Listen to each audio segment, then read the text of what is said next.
Bisa asik di ruang digital, tidak mudah caper, tidak suka pamer, apalagi baper jika main sosmed. semuanya datang dari rumahku, tempatku kenyang dengan I love you.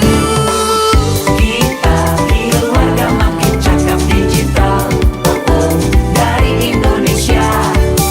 Kita keluarga sangat super bahagia, dari Indonesia. Kita main bersama, belajar sama-sama di dunia nyata dan di dunia digital. Semakin mengerti, semakin hati-hati. Kita keluarga makin cakap digital.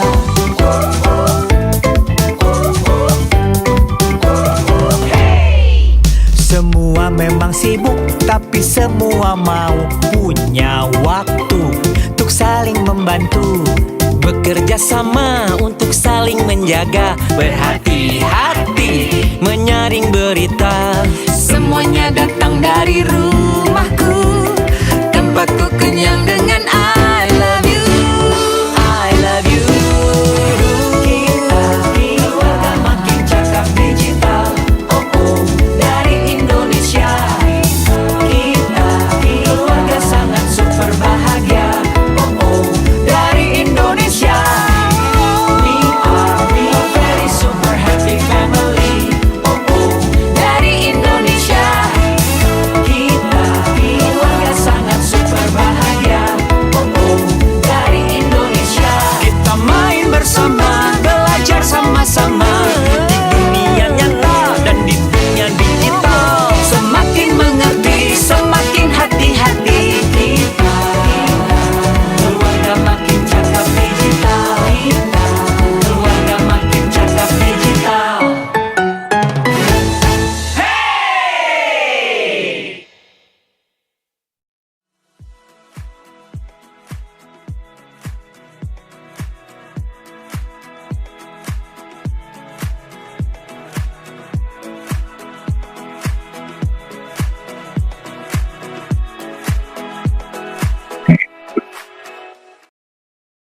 Assalamualaikum warahmatullahi wabarakatuh. Selamat siang semuanya. Salam sejahtera bagi kita semua. Om Swastiastu, Namo Buddhaya, salam kebajikan.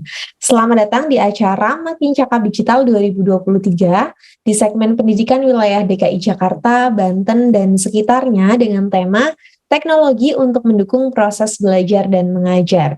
Pada hari ini, hari Senin 22 Mei 2023.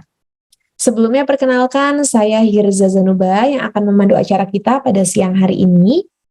Acara Makin Cakap Digital 2023 diselenggarakan oleh Kementerian Komunikasi dan Informatika Republik Indonesia dan Siberkreasi. Sebelum acara dimulai, mohon dapat memperhatikan hal-hal berikut. Yang pertama, menuliskan nama pada user ID Zoom-nya dengan format sebagai berikut. Bagi pelajar, menulisnya nama, 4 digit terakhir, nomor induk siswa, dan nama sekolah. Contohnya Rahmat _9898 _SMAN1 Jakarta. Bagi Bapak Ibu Guru, menulisnya nama, 4 digit terakhir, nomor handphone, dan nama sekolah. Contohnya Dewi _1212 _guru SMAN1 Jakarta. Berikutnya, menuliskan pertanyaan pada kolom komentar yang tersedia. Dalam kegiatan Makin Cakap Digital 2023, di segmen pendidikan wilayah DKI Jakarta, Banten, dan sekitarnya dengan tema teknologi untuk mendukung proses belajar dan mengajar, akan ada hadiah berupa saldo dompet digital atau e-wallet bagi 10 orang dengan pertanyaan yang paling menarik. So, pastikan teman-teman yang nonton hari ini menyimak penjelasan narasumber kita ya. Nanti kalau punya pertanyaan, boleh tulis pertanyaannya di kolom komentar yang tersedia. Sebelum kegiatan ini dimulai, mari kita awali dengan berdoa supaya lancar.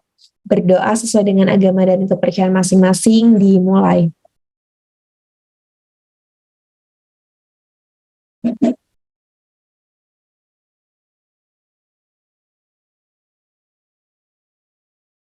Berdoa selesai. Mari bersama-sama kita menyanyikan lagu kebangsaan Indonesia, Indonesia Raya. Hadirin dipersilakan dalam posisi sempurna.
Terima kasih.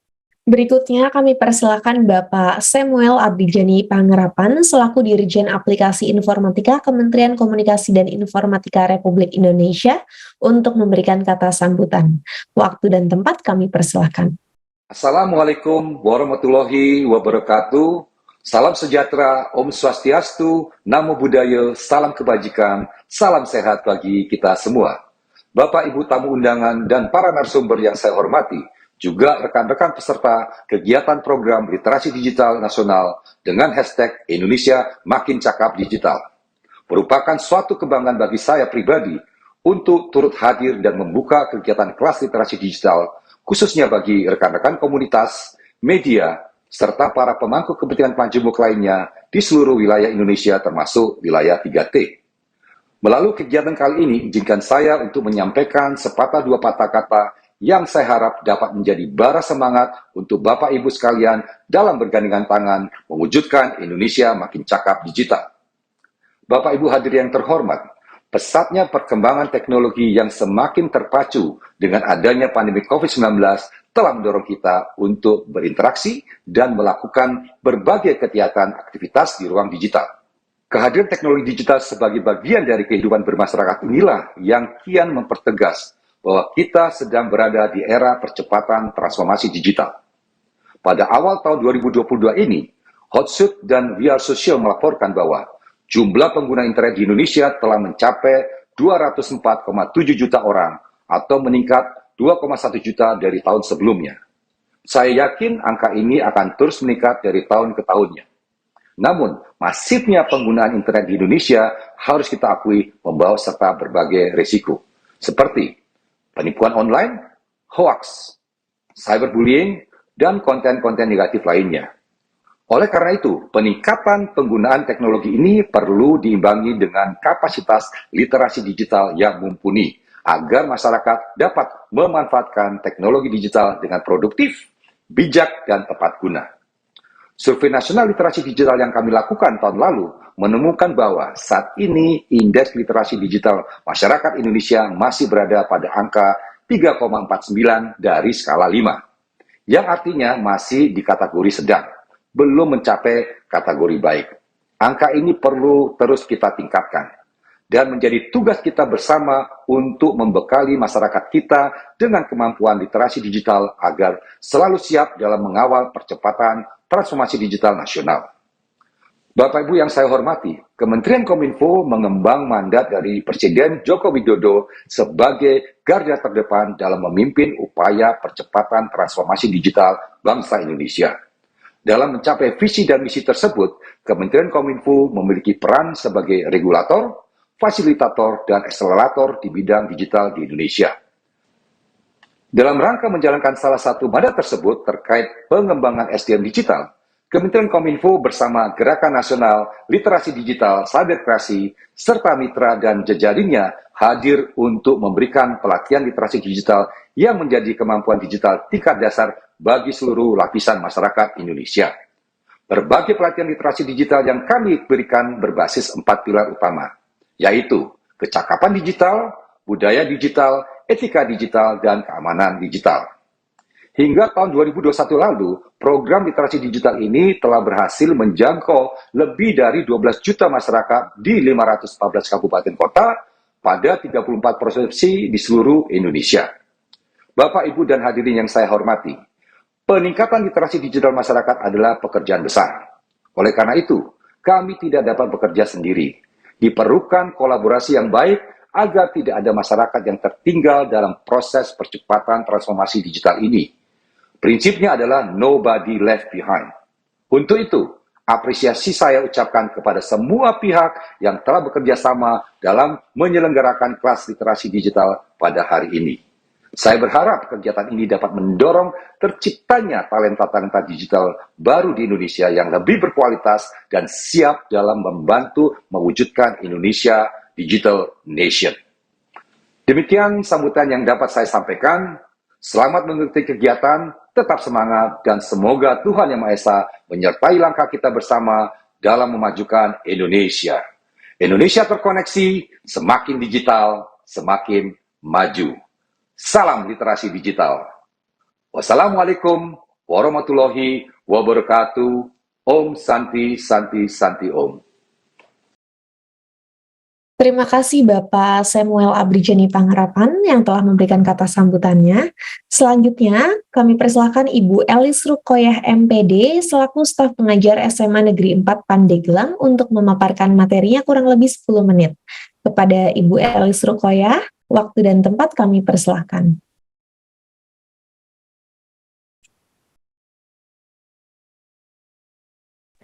Suaranya masih di mute ya Bu Elis? Ya, Bismillahirrahmanirrahim. Assalamualaikum warahmatullahi wabarakatuh. Assalamualaikum warahmatullahi wabarakatuh. Iya, sudah terdengar Bu suaranya. Oh iya.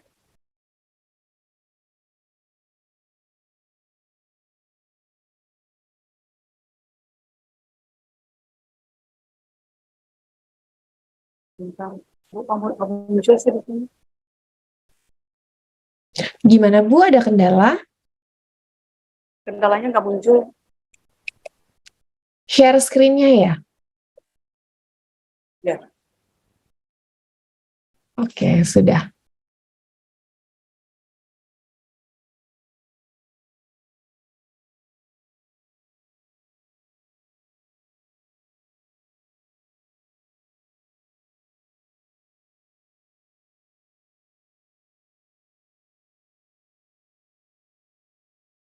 Silakan Bu Elis, ini share screen-nya sudah muncul Bu. Ya, di sini tidak muncul Bu di apa? Di laptop saya. Kalau dari Zoom-nya Bu Elis sudah terlihat belum? Belum.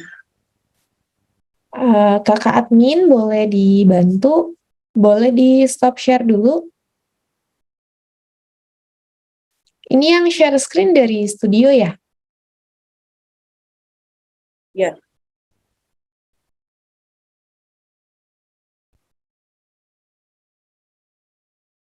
Bu Elis mau share screen sendiri atau dari studio? Dari studio saja Bu, tapi di sini Di laptopnya Bu Elis belum muncul. Kalau di saya sudah muncul. di saya tidak muncul.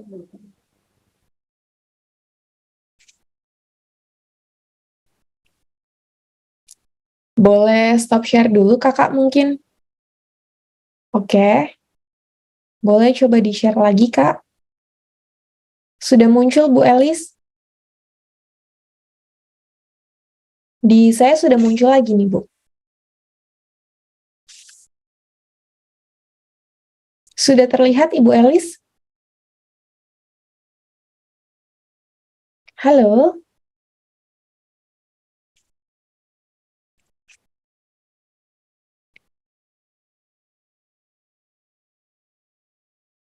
Ibu Elis?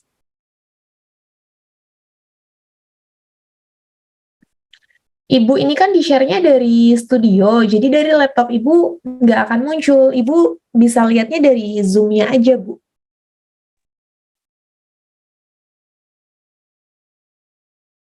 Nanti Ibu tinggal bilang next aja kalau mau pindah slide.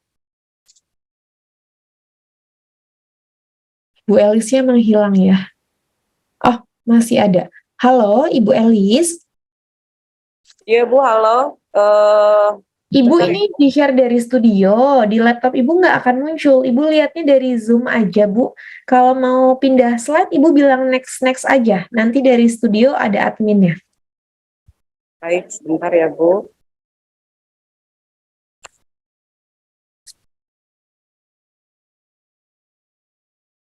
Baik, Assalamualaikum warahmatullahi wabarakatuh. Selamat siang semuanya, salam sejahtera untuk kita. Baik, perkenalkan saya Elis Rukoyah. Di sini akan memaparkan mengenai etika digital penggunaan teknologi dalam proses pembelajaran atau dalam proses belajar mengajar.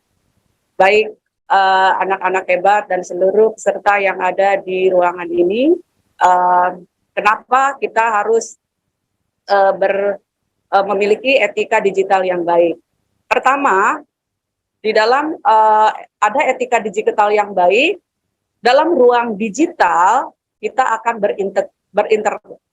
berinteraksi dan berkomunikasi dengan berbagai perbedaan kultural. Kemudian yang kedua, interaksi antar budaya dapat menciptakan standar baru tentang etika.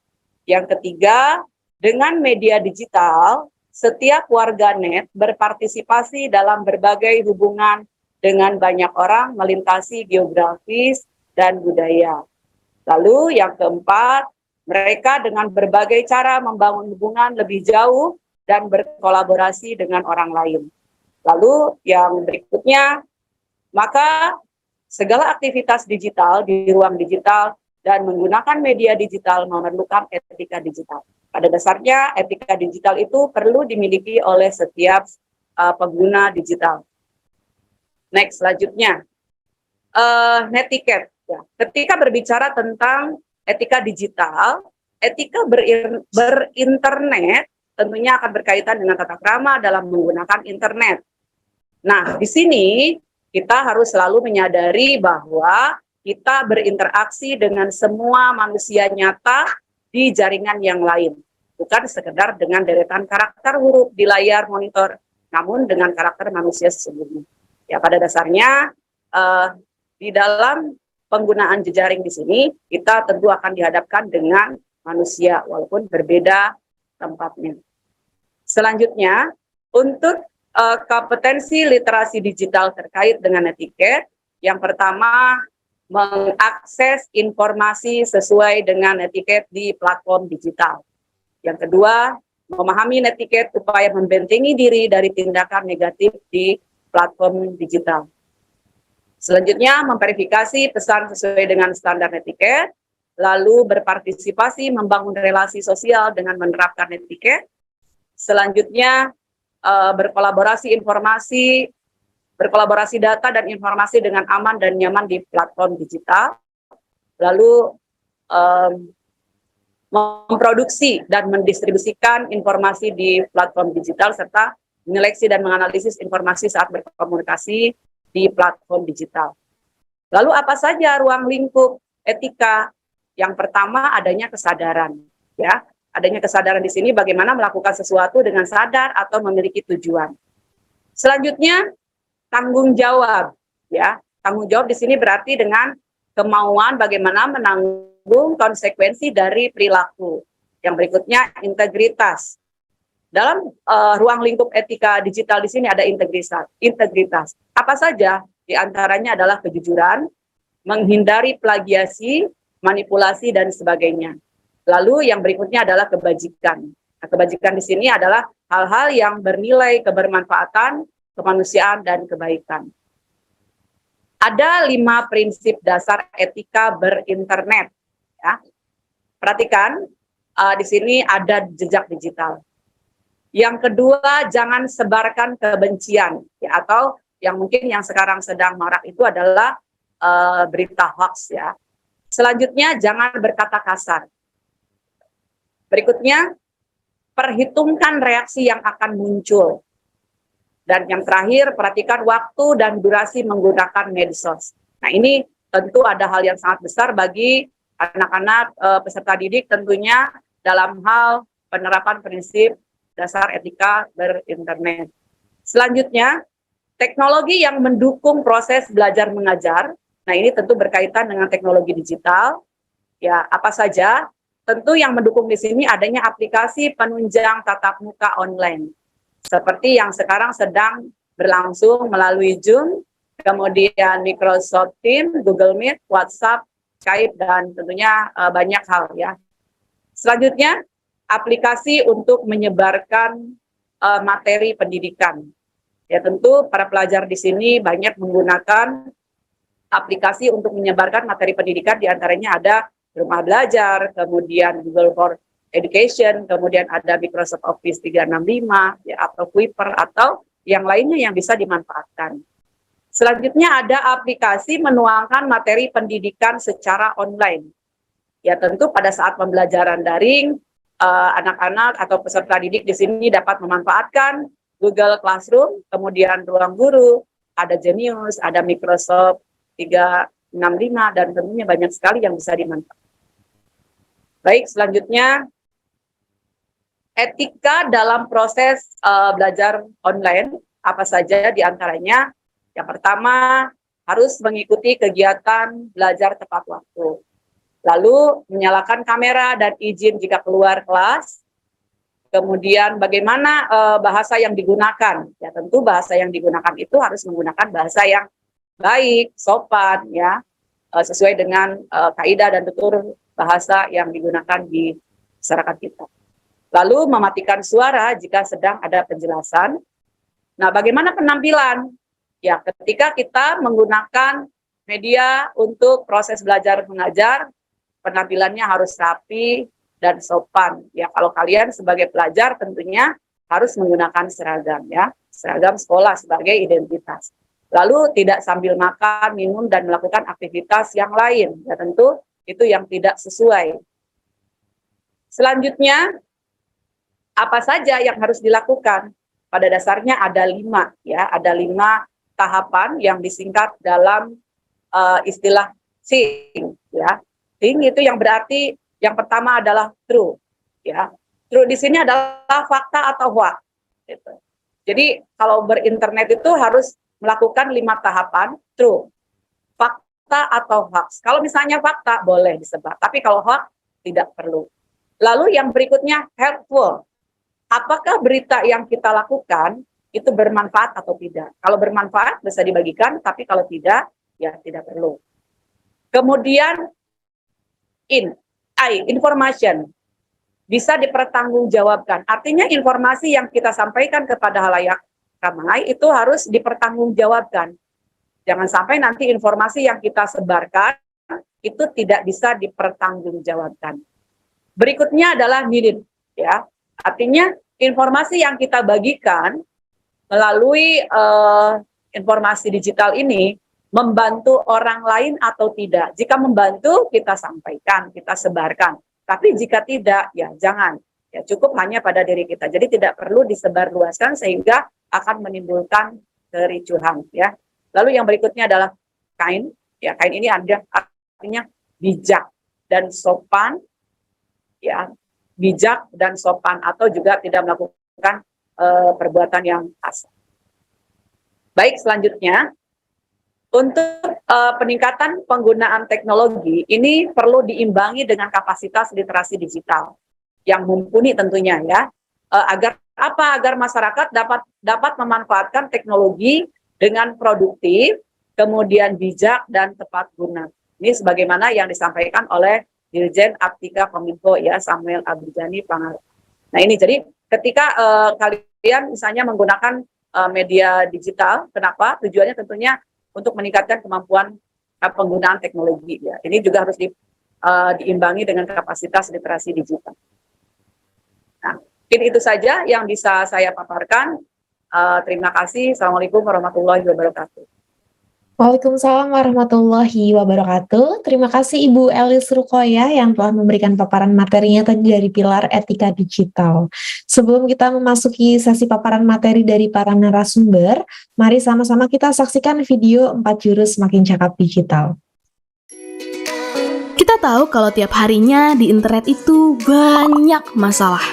Dari adu mulut yang berujung gelut, kena bully sampai ngurung diri, akun medsos kena hack, dan tipu-tipu customer service palsu. Apakah kalian mau jadi salah satunya? Tentunya enggak kan? Makanya, inilah 4 jurus andal biar makin cakap digital. Buat mulanya, inilah jurus pertama.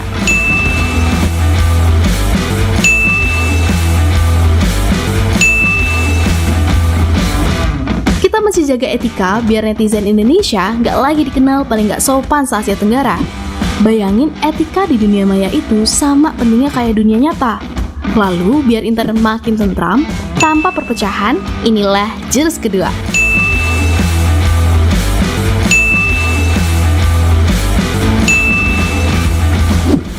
Terapin nilai-nilai Pancasila biar dunia maya nggak jadi medan perang. Saat dasar budaya kuat, kita jadi bisa menempatin dunia digital sampai maksimal.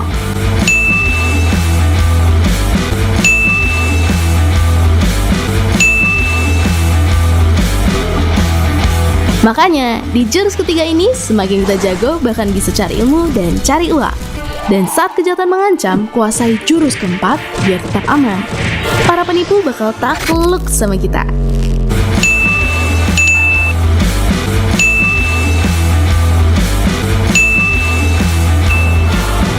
Jadi, siap untuk menguasai jurus-jurus biar cakap digital? Nah, teman-teman, itu dia tadi video 4 jurus makin cakap digital. Ini jurus-jurus yang perlu kita kuasai ya, terutama sekarang kita hidupnya selalu mengandalkan teknologi atau internet. Ada cakap digital, ada aman digital, budaya digital, dan etika digital.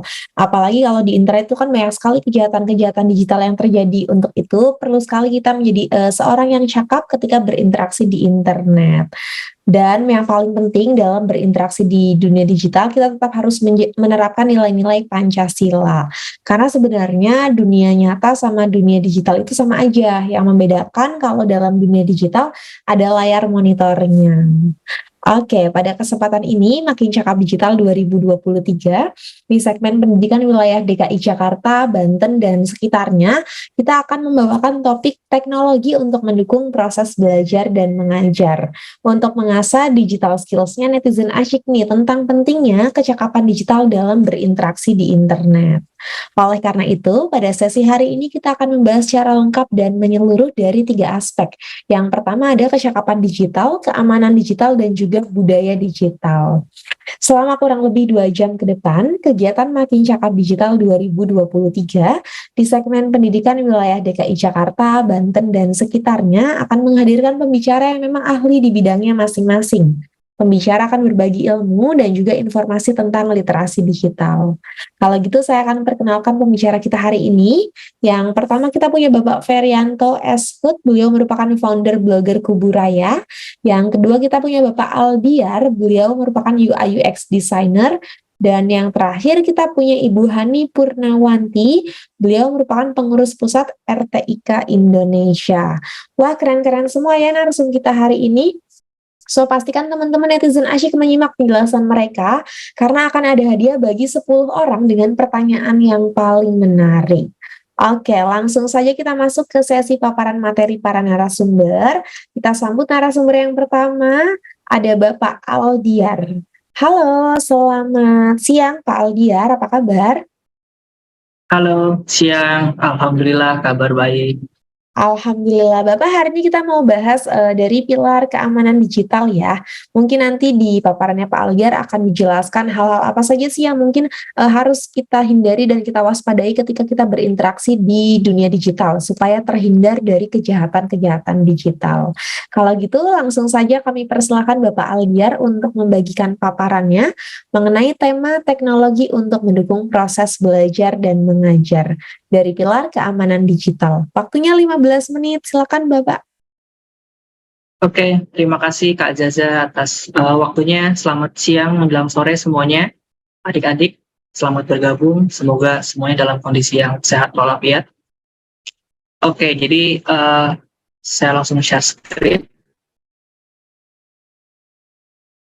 Ya, jadi pada sesi ini, pada sesi yang pertama ya, saya akan berbagi mengenai materi dari pilar aman media digital. Kenapa penting kita bahas aspek ini? Nah, adik-adik sadar gak sih nih di zaman sekarang kita mau ngapain aja jadi lebih mudah ya. Saat ini teknologi benar-benar mempermudah kita, tadi seperti disinggung juga ya di paparan pertama, bahwa dalam proses belajar mengajar pun banyak sekali tools yang bisa kita gunakan. Tadi ada Google Classroom, ada Microsoft Teams dan lain sebagainya. Nah, termasuk dalam menunjang kehidupan kita sehari-hari nih, ada kita sekarang kalau mau pesan ojek bisa lewat online, kita mau pesan makanan pun bisa lewat ojek online ya, dan lain sebagainya. Nah, tapi kita perlu sadar bahwa kemudahan yang kita dapatkan itu akan berbanding lurus dengan resiko atau ancaman keamanannya. Nah, kira-kira apa aja itu yang akan kita bahas pada sesi kali ini. Sebelumnya perkenalkan kembali, nama saya Aldiar, profesi saya adalah sebagai front-end engineer dan UI UX designer. Saya juga merupakan bagian dari relawan TIK Indonesia, instruktur pengajar di Edukasi for ID, juga pandu digital Indonesia. Oke, kita lanjut. Nah, kira-kira menurut adik-adik di sini apa sih yang membuat kita harus mulai sadar akan pentingnya aman dalam bermedia digital? Nah, jadi begini, seperti yang tercantum pada slide ini, bahwa saat ini perkembangan teknologi secara global begitu masif. Terlihat dari munculnya tren-tren baru nih.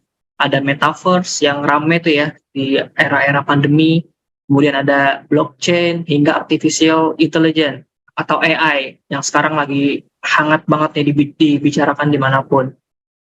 Kalau adik-adik pernah dengar itu ada yang namanya Chat GPT, nah itu salah satu teknologi AI. Nah, selain itu, pengguna internet di Indonesia sendiri sudah mencapai di angka 202 juta pengguna, menurut data pada tahun 2022. Ya, pastinya angka ini terus meningkat, apalagi sekarang udah tahun 2023. Nah, selanjutnya terjadi perubahan gaya hidup yang serba digital. Nah, belanja bisa lewat online, naik ojek bisa lewat online, bahkan konsultasi ke dokter pun saat ini kita sudah bisa menggunakan aplikasi online ya, dan lain sebagainya, termasuk dalam proses belajar mengajar, sehingga membuat masyarakat semakin nyaman nih dan percaya dengan transaksi yang diciptakan lewat aktivitas yang serba online dan mudah tadi. Nah, akibat tingginya aktivitas tersebut akan berbanding lurus dengan potensi atau peluang terjadinya kejahatan di ranah digital. Maka dari itu kita memang harus paham betul nih sejak dini terhadap keamanan digital atau aset digital yang kita miliki. Nah, sebelum lebih lanjut, kita harus tahu dulu nih, apa sih yang dimaksud dengan keamanan digital itu. Jadi keamanan digital itu adalah sebuah proses untuk memastikan penggunaan layanan digital baik secara daring maupun luring dapat dilakukan secara aman, baik mengamankan data yang kita miliki ataupun informasi pribadi yang kita miliki. Nah, bahkan juga terkait mengamankan keselamatan jiwa kita nih adik-adik. Karena cukup banyak ya contoh kasus akibat apa yang kita posting di media sosial itu berujung dengan mengancam keselamatan jiwa kita, juga mengancam keselamatan mental kita ya. Sekarang apa-apa tuh kita harus hati-hati banget, karena salah posting kita bisa kena cyberbullying dan lain sebagainya. Nah, sebagai contoh ada kasus nih gara-gara konten room tour, rumahnya jadi kemalingan. Karena apa? Karena pada konten tersebut si pembuat konten pasti menjelaskan tentang isi rumah atau di ruangannya ada apa aja, kemudian aksesnya lewat mana aja, sehingga sama orang yang niatnya jahat nih, ini informasi yang sangat berguna nih, tanpa dia harus riset sendiri, udah ada yang ngasih tahu. Nah, berikutnya ada contoh kasus baru kenalan di media sosial dengan orang yang sebenarnya asing, mungkin tergiur dengan ucapannya, akhirnya menjadi korban penculikan, bahkan hingga menjadi korban pelecehan hingga human trafficking ya. Nah, ini kasus ini tuh yang paling sering terjadi nih di kalangan pelajar. Kedua contoh ini semoga menjadi alarm nih buat adik-adik semua, khususnya buat kalangan pelajar ya, supaya lebih hati-hati lagi dalam menciptakan konten digital atau berkomunikasi dengan orang yang asing atau orang yang baru dikenal di media sosial. Jadi kita benar-benar harus pilih-pilih kalau di ruang digital, karena belum tentu kita berkomunikasi dengan orang yang asli atau real person ya, bisa jadi itu fake person. Nah, oleh karena itu penting buat adik-adik semua di sini untuk memahami kompetensi keamanan digital. Nah, di sini ada 5 kompetensi, namun kita nggak akan bahas semuanya. Jadi pada kali ini kita akan coba bahas mengenai kompetensi mengamankan perangkat digital, kemudian kompetensi mengamankan identitas digital, dan yang terakhir mewaspadai penipuan digital. Jadi 3 poin penting yang pertama dulu nih yang akan kita bahas pada pertemuan kali ini. Oke, yang pertama kalau kita berbicara mengenai mengamankan perangkat digital, tentunya kita harus tahu dulu ya, kenapa harus kita amankan dan ancamannya apa aja nih kalau kita nggak amankan. Nah, jadi begini, pada perangkat digital itu ada ancaman yang namanya malware atau malicious software. Nah, malware ini perangkat lunak yang dirancang untuk mengontrol perangkat kita secara diam-diam. Bisa untuk mencuri informasi atau bisa juga hanya untuk sekedar mengganggu atau merusak perangkat kita ya. Jadi jenis malware ini ada beberapa. Jadi di antara itu ada virus, ada worm, ada Trojan horse, ada ransomware, dan yang terakhir ada spyware atau adware. Nah, bedanya apa nih di antara yang disebutkan barusan? Nah, bedanya adalah cara kerja dan tujuannya. Misal virus, nah dia lebih bertujuan untuk merusak data yang ada di komputer kita. Sedangkan worm, dia lebih ke mengganggu aktivitas kita. Jadi worm itu biasanya menduplikasi dirinya untuk memberikan beban kinerja kepada perangkat kita. Jadi kalau adik-adik di sini mulai lemot nih perangkatnya, nah itu bisa jadi udah ada wormnya tuh bersarang di situ. Nah, kalau Trojan gimana? Nah, kalau Trojan tujuannya beda lagi. Dia masuk ke sistem kita tanpa ketahuan. Jadi, dia bisa mengontrol perangkat kita secara diam-diam. Nah, kalau ransomware, dia lebih sadis lagi ya. Dia akan menyandra data kita. Data kita semua akan dienkripsi, akan bisa dibuka kalau kita sudah ada negosiasi dengan si hackernya atau si pelakunya. Nah, kita lanjut berikutnya, dari mana malware berasal dan bisa tersebar. Nah, pada umumnya malware tersebar melalui link, kemudian melalui software bajakan, bisa juga lewat flash disk yang sudah terinfeksi, bisa juga lewat perangkat yang sudah terinfeksi dan terhubung ke dalam satu jaringan lokal area network. Jadi dia pasti akan menularkan kepada perangkat yang lainnya. Nah, terus kalau sudah tahu sumbernya, kira-kira bagaimana nih cara antisipasinya? Ini kita balikin aja nih. Yang pertama, karena sumber dari link, berarti kita harus menghindari klik sembarang link atau lampiran pada email. Berikutnya, kita juga bisa menghindari menggunakan software bajakan, karena biasanya software bajakan itu banyak disusupi oleh malware ya. Dan yang paling wajib adalah adik-adik selalu menggunakan antivirus pada perangkatnya.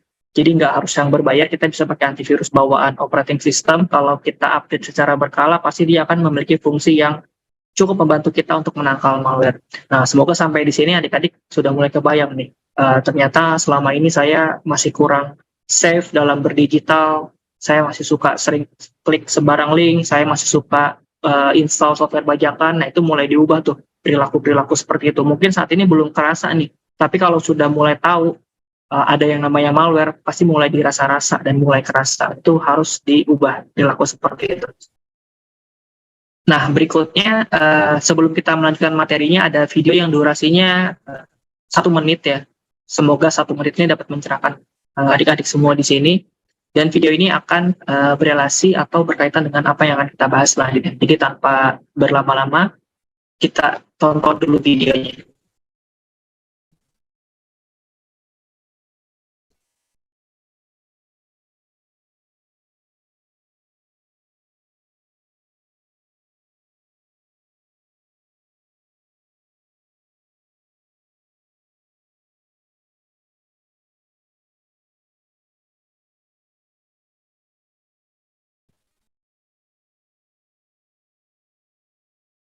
Suaranya belum ada ya, Pak?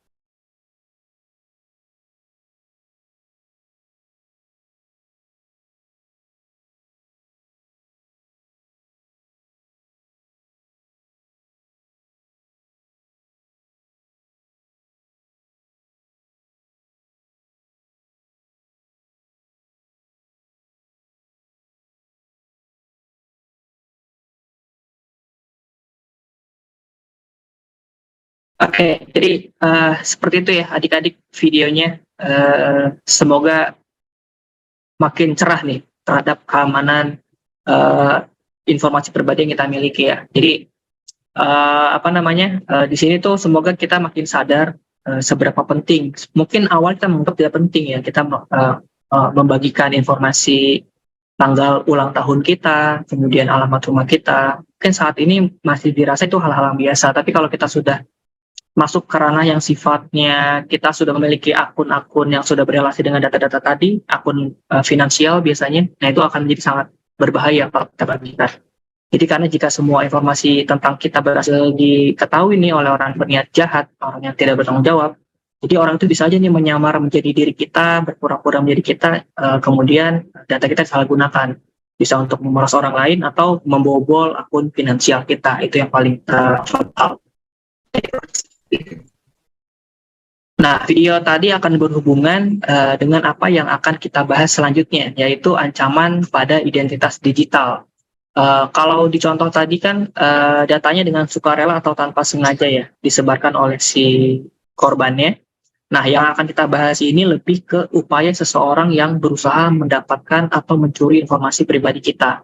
Jadi dengan kita enggak menyebarkannya secara luas nih di media sosial, bukan berarti kita sudah harus merasa aman dan bisa santai-santai aja nih. Karena masih ada modus kejahatan untuk mencuri informasi penting yang kita miliki. Dan kejahatan ini merupakan salah satu kejahatan digital yang paling marak terjadi di lingkungan sekitar kita. Jadi kejahatan itu biasa disebut dengan istilah phishing. Nah, apa itu? Jadi phishing itu adalah upaya seseorang yang berniat jahat untuk mendapatkan informasi sensitif calon korbannya dengan cara mengelabui. Nah, data yang menjadi sasaran itu biasanya data pribadi seperti nama, alamat, nomor telepon, NIK, kemudian data akun apapun biasanya yang diincar jelas username dan passwordnya. Kemudian juga ada data finansial seperti informasi kartu kredit, nomor rekening, hingga kode CVV. Nah, mungkin data itu kalau berdiri sendiri atau berdiri masing-masing tidak begitu berpengaruh terhadap keamanan kita. Tapi kalau data itu sudah dijahit, sudah digabungkan, sudah saling dihubungkan, nah itu bisa sangat berbahaya sekali. Data tersebut bisa disalahgunakan oleh orang-orang yang tidak bertanggung jawab. Nah, pelaku phishing biasanya menggunakan pendekatan yang namanya social engineering atau rekayasa sosial untuk mengelabui calon korbannya. Nah, kayak gimana sih maksudnya? Seperti yang marak terjadi ya beberapa waktu lalu, bahkan hingga saat ini dengan berbagai macam modus. Jadi salah satu modusnya itu ada yang menerima pesan singkat lewat WhatsApp dari pihak yang mengaku sebagai kurir sebuah layanan ekspedisi. Nah, intinya kurir tersebut mengirimkan informasi akan ada paket ya, dan melampirkan sebuah file yang coba disamarkan sebagai foto paket, padahal itu adalah sebuah file APK yang executable, yang berisikan malware tentunya, dan jika diinstal di perangkat kita, aplikasi tersebut bisa saja mencuri informasi yang ada di perangkat kita. Jadi seluruh informasi penting itu bisa saja dicuri oleh malware tersebut. Nah, jadi itulah salah satu modus untuk mencuri informasi kita dengan menggunakan pendekatan rekayasa sosial. Jadi si pelaku menyamar menjadi seseorang yang mungkin akan lebih dipercaya oleh si calon korbannya. Yaitu tadi, dia memanfaatkan kebiasaan masyarakat yang sudah semakin percaya dengan aktivitas transaksi digital, sehingga banyak yang lengah dan celah ini berusaha dimanfaatkan oleh orang-orang yang berniat jahat ya. Nah, pada kasus lainnya juga biasanya mereka menyamar sebagai customer service bank. Ini juga banyak contoh kasusnya. Kurang lebih contohnya seperti screenshot tweet pada slide ini ya. Jadi intinya kalau kita mau berkomunikasi dengan siapapun yang belum ada di kontak kita, itu kita harus hati-hati lagi, konfirmasi lagi apakah benar itu adalah orang yang berelasi dengan layanan yang kita gunakan, apakah hanya orang yang menyamar. Itu kita perlu lebih teliti dan hati-hati lagi. Jadi jangan asal klik, jangan asal percaya. Biasanya mereka memang memanfaatkan orang-orang yang kurang teliti. Nah, selain contoh tadi, ada banyak cara lain yang biasanya mereka gunakan. Ini umum banget terjadi, mungkin adik-adik sini atau orang di sekitarnya pernah mengalaminya. Nah, karena saya pribadi cukup sering ya mengalaminya, tapi untungnya karena sudah tahu ciri-cirinya, jadi antisipasinya itu cukup mudah. Nah, cara lainnya itu biasanya mereka lewat panggilan telepon atau SMS. Nah, modusnya biasanya kita adalah sebagai pemenang undian hadiah, tapi ujung-ujungnya kita akan diminta ke ATM terdekat. Ya, ujung-ujungnya kita disuruh transfer ke mereka tanpa kita sadari ya. Nah, berikutnya ada modus kerabat atau keluarga ditahan polisi nih. Ini paling sering nih. Ini biasanya kita disuruh transfer uang jaminan supaya keluarga kita nggak jadi ditahan atau dibebaskan. Nah, berikutnya ada juga modus barang tertahan di imigrasi. Nah, ini biasanya si pelaku minta tebusan ya, supaya barangnya bisa segera dikirim. Nah, si pelaku tahu dari mana kalau kita sedang menunggu kiriman dari luar negeri. Nah, biasanya dia mantau di akun media sosial ekspedisi. Nah, dia lihat tuh komplainan-komplainan orang yang ngeluh paketnya belum nyampe. Nah, itu pasti jadi incaran dia. Dicari datanya, ditelepon, akhirnya coba dikelabui. Dan masih banyak lagi modusnya, bukan hanya ini aja. Nah, cara berikutnya melalui alamat email atau DM. Nah, biasanya modusnya mengaku dari pihak bank, meminta pembaruan data karena data kita dianggap telah usang, dikasih link dan ternyata link tersebut sudah disiswi malware, atau form isian untuk meminta data pribadi kita. Juga ada modusnya dengan narasi bahwa akun kita dinyatakan diretas atau dihack ya, lalu disediakan link untuk kita login. Karena panik, biasanya si korban langsung login untuk mengamankan akunnya, ternyata itu login page palsu yang dibuat untuk mengelabui korbannya supaya menyerahkan username dan passwordnya secara sukarela. Nah, dari semua cara tadi tentunya ada ciri-cirinya nih adik-adik. Apakah itu sebuah phishing atau bukan? Karena mereka biasanya menggunakan pendekatan social engineering ya, yang seperti tadi sudah dibahas. Jadi dia memainkan psikologi calon korbannya, jadi memanfaatkan kelengahan dan ketidaktahuan si calon korban untuk mencuri data pribadinya. Nah, biasanya ciri-ciri sebagai berikut. Yang pertama itu isi percakapannya atau pesannya bersifat mendesak untuk membuat kita segera melakukan tindakan. Jadi seolah-olah ini urgent, harus segera banget dilakukan. Jadi emosional kita coba dimainkan di sini. Kalau kita orang yang panikan biasanya rentan terperangkap. Yang kedua biasanya menyamar sebagai customer service bank atau layanan tertentu untuk mengelabui pelanggan atau nasabah bank tersebut. Nah, yang ketiga biasanya menggunakan alamat email yang tidak resmi, misal dari bank BCA, tapi alamat emailnya bukan dari bank BCA yang resmi. Jadi kita wajib banget tahu kanal-kanal resmi layanan yang kita miliki. Nah, yang keempat biasanya terdapat link palsu. Nah, gimana caranya tahu kalau itu link palsu? Nah, adik-adik sorot aja linknya. Kalau disorot ternyata berbeda ya tujuannya, itu yang tertera di pojok kanan bawah biasanya. Nah, itu sebaiknya jangan dilanjutkan, di skip aja. Jangan pernah diklik link tersebut. Nah, berikutnya kita masuk ke dalam tips nih dari saya, semoga bisa bermanfaat buat teman-teman semua di sini supaya lebih aware lagi nih atau peduli terhadap keamanan digitalnya. Nah, yang pertama dari case-case tadi ya, upaya pembobolan akun dan lain sebagainya, yang paling pertama kita wajib kita lakukan adalah menggunakan password yang kuat.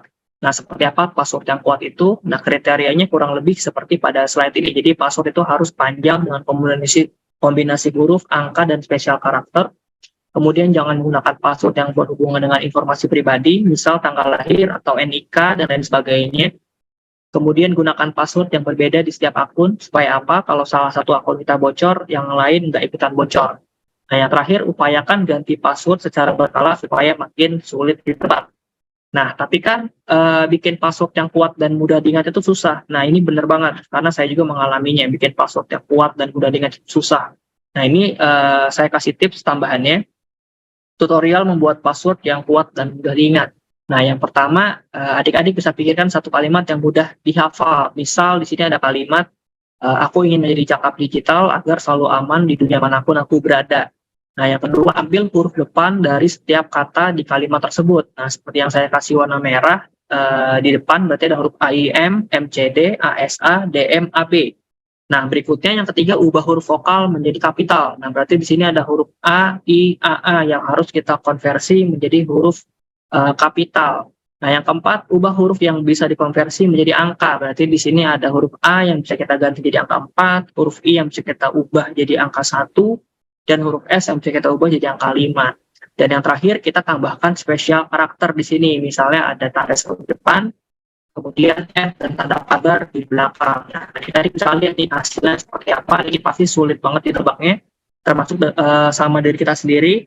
Nah, supaya kita nggak lupa, kita boleh banget nih catat, tapi jangan dicatat passwordnya, kita catat kalimatnya aja, karena kita sudah hafal polanya, rumusnya, jadi kita tidak perlu catat passwordnya, karena kalau kita catat passwordnya itu akan percuma, kalau kita bocor, password kita bocor. Nah, kita lanjut ke tips aman bermedia digital berikutnya. Yang kedua, adik-adik wajib mengaktifkan autentikasi 2 faktor di setiap akun digital yang menyediakannya. Biasanya akun mobile banking, dompet digital, akun Google, akun media sosial seperti Instagram, Twitter, TikTok, dan lain sebagainya itu menyediakan fitur ini. Apa sih itu? Jadi fitur 2FA ini sederhananya kalau kita aktifkan di perangkat kita, di akun kita, setiap kita login ke akun yang kita miliki, maka layanan tersebut akan mengirimkan SMS atau WhatsApp yang berisikan kode OTP. Itu kita bisa masuk ke akun kita. Nah, jadi kalau adik-adik nggak merasa mau login ulang ke akunnya, tapi tiba-tiba ada SMS atau WhatsApp yang isinya kode OTP, nah itu udah jadi peringatan tuh, bahwa akun kita sedang ada yang berusaha membobol ya. Berarti itu username password kita sudah bocor. Nah, itu segera ganti passwordnya sesegera mungkin. Jadi jangan ditunda-tunda lagi. Itu tandanya sudah bocor. Nah, tips yang ketiga, jangan bagikan data pribadi yang kita miliki yang sifatnya sensitif ya di media sosial, misalnya nama ibu kandung, nomor KTP, nomor paspor, boarding pass pesawat, dan lain sebagainya. Yang keempat, jangan klik sembarang link, karena kalau kita nggak tahu itu link apa dan sumbernya nggak jelas, sebaiknya jangan dihiraukan, skip aja. Yang kelima, jangan hiraukan panggilan telepon jika meminta kode OTP atau PIN kita. Nah, itu udah jelas niatnya pasti buruk, dia akan membobol akun kita.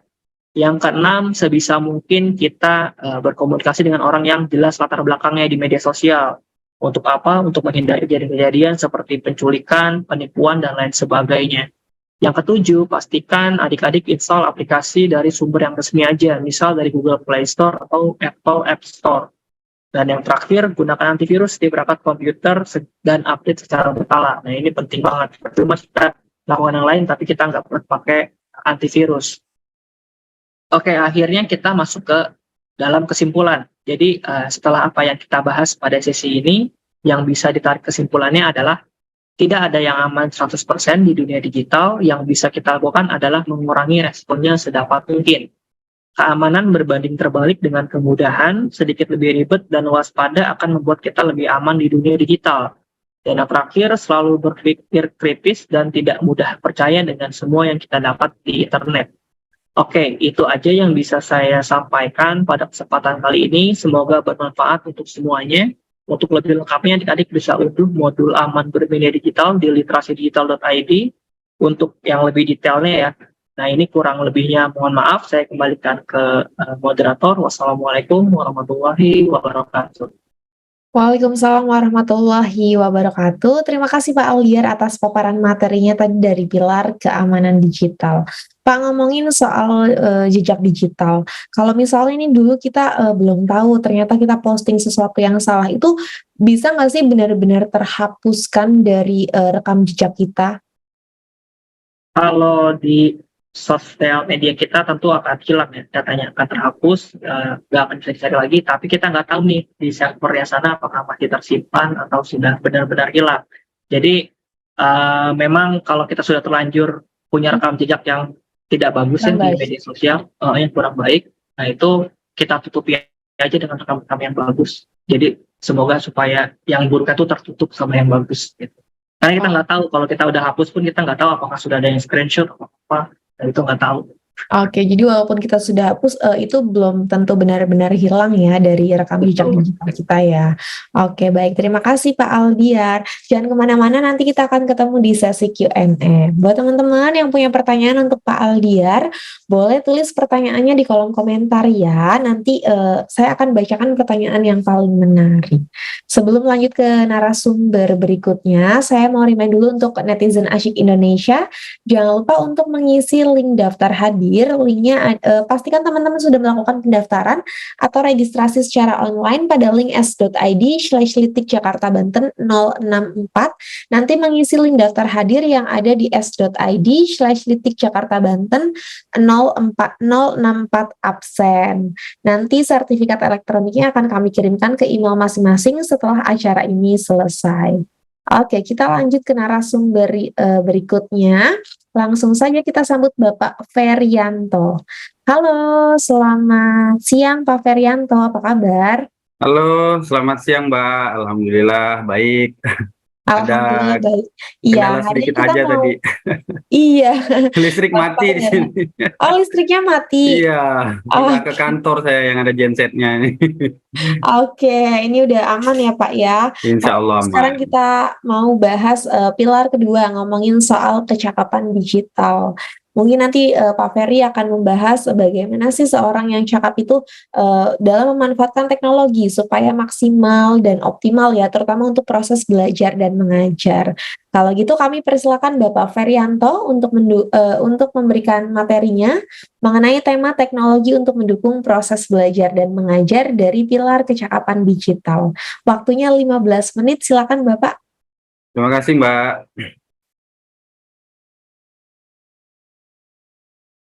Izin share screen dulu ya teman-teman. Oke, Assalamualaikum warahmatullahi wabarakatuh. Selamat siang menjelang sore ya teman-teman di SMA Pandeglang, Banten. Hari ini saya akan sedikit sharing ya terkait masalah bermedia digital, atau kalau teman-teman di luar sana kenalnya namanya digital skill, seperti itu. Tadi juga udah disampaikan sama Bu Elis dan Mas Aldiar, ada etika dan safety. Mungkin ini sebagai tambahan juga digital skill.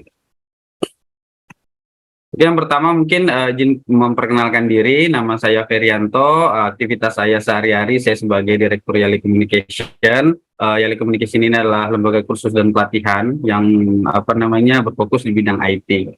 Lalu kebetulan saya juga sebagai founder komunitas blogger Kuburaya, di mana di sini tempat orang-orang untuk belajar blog atau website seperti itu.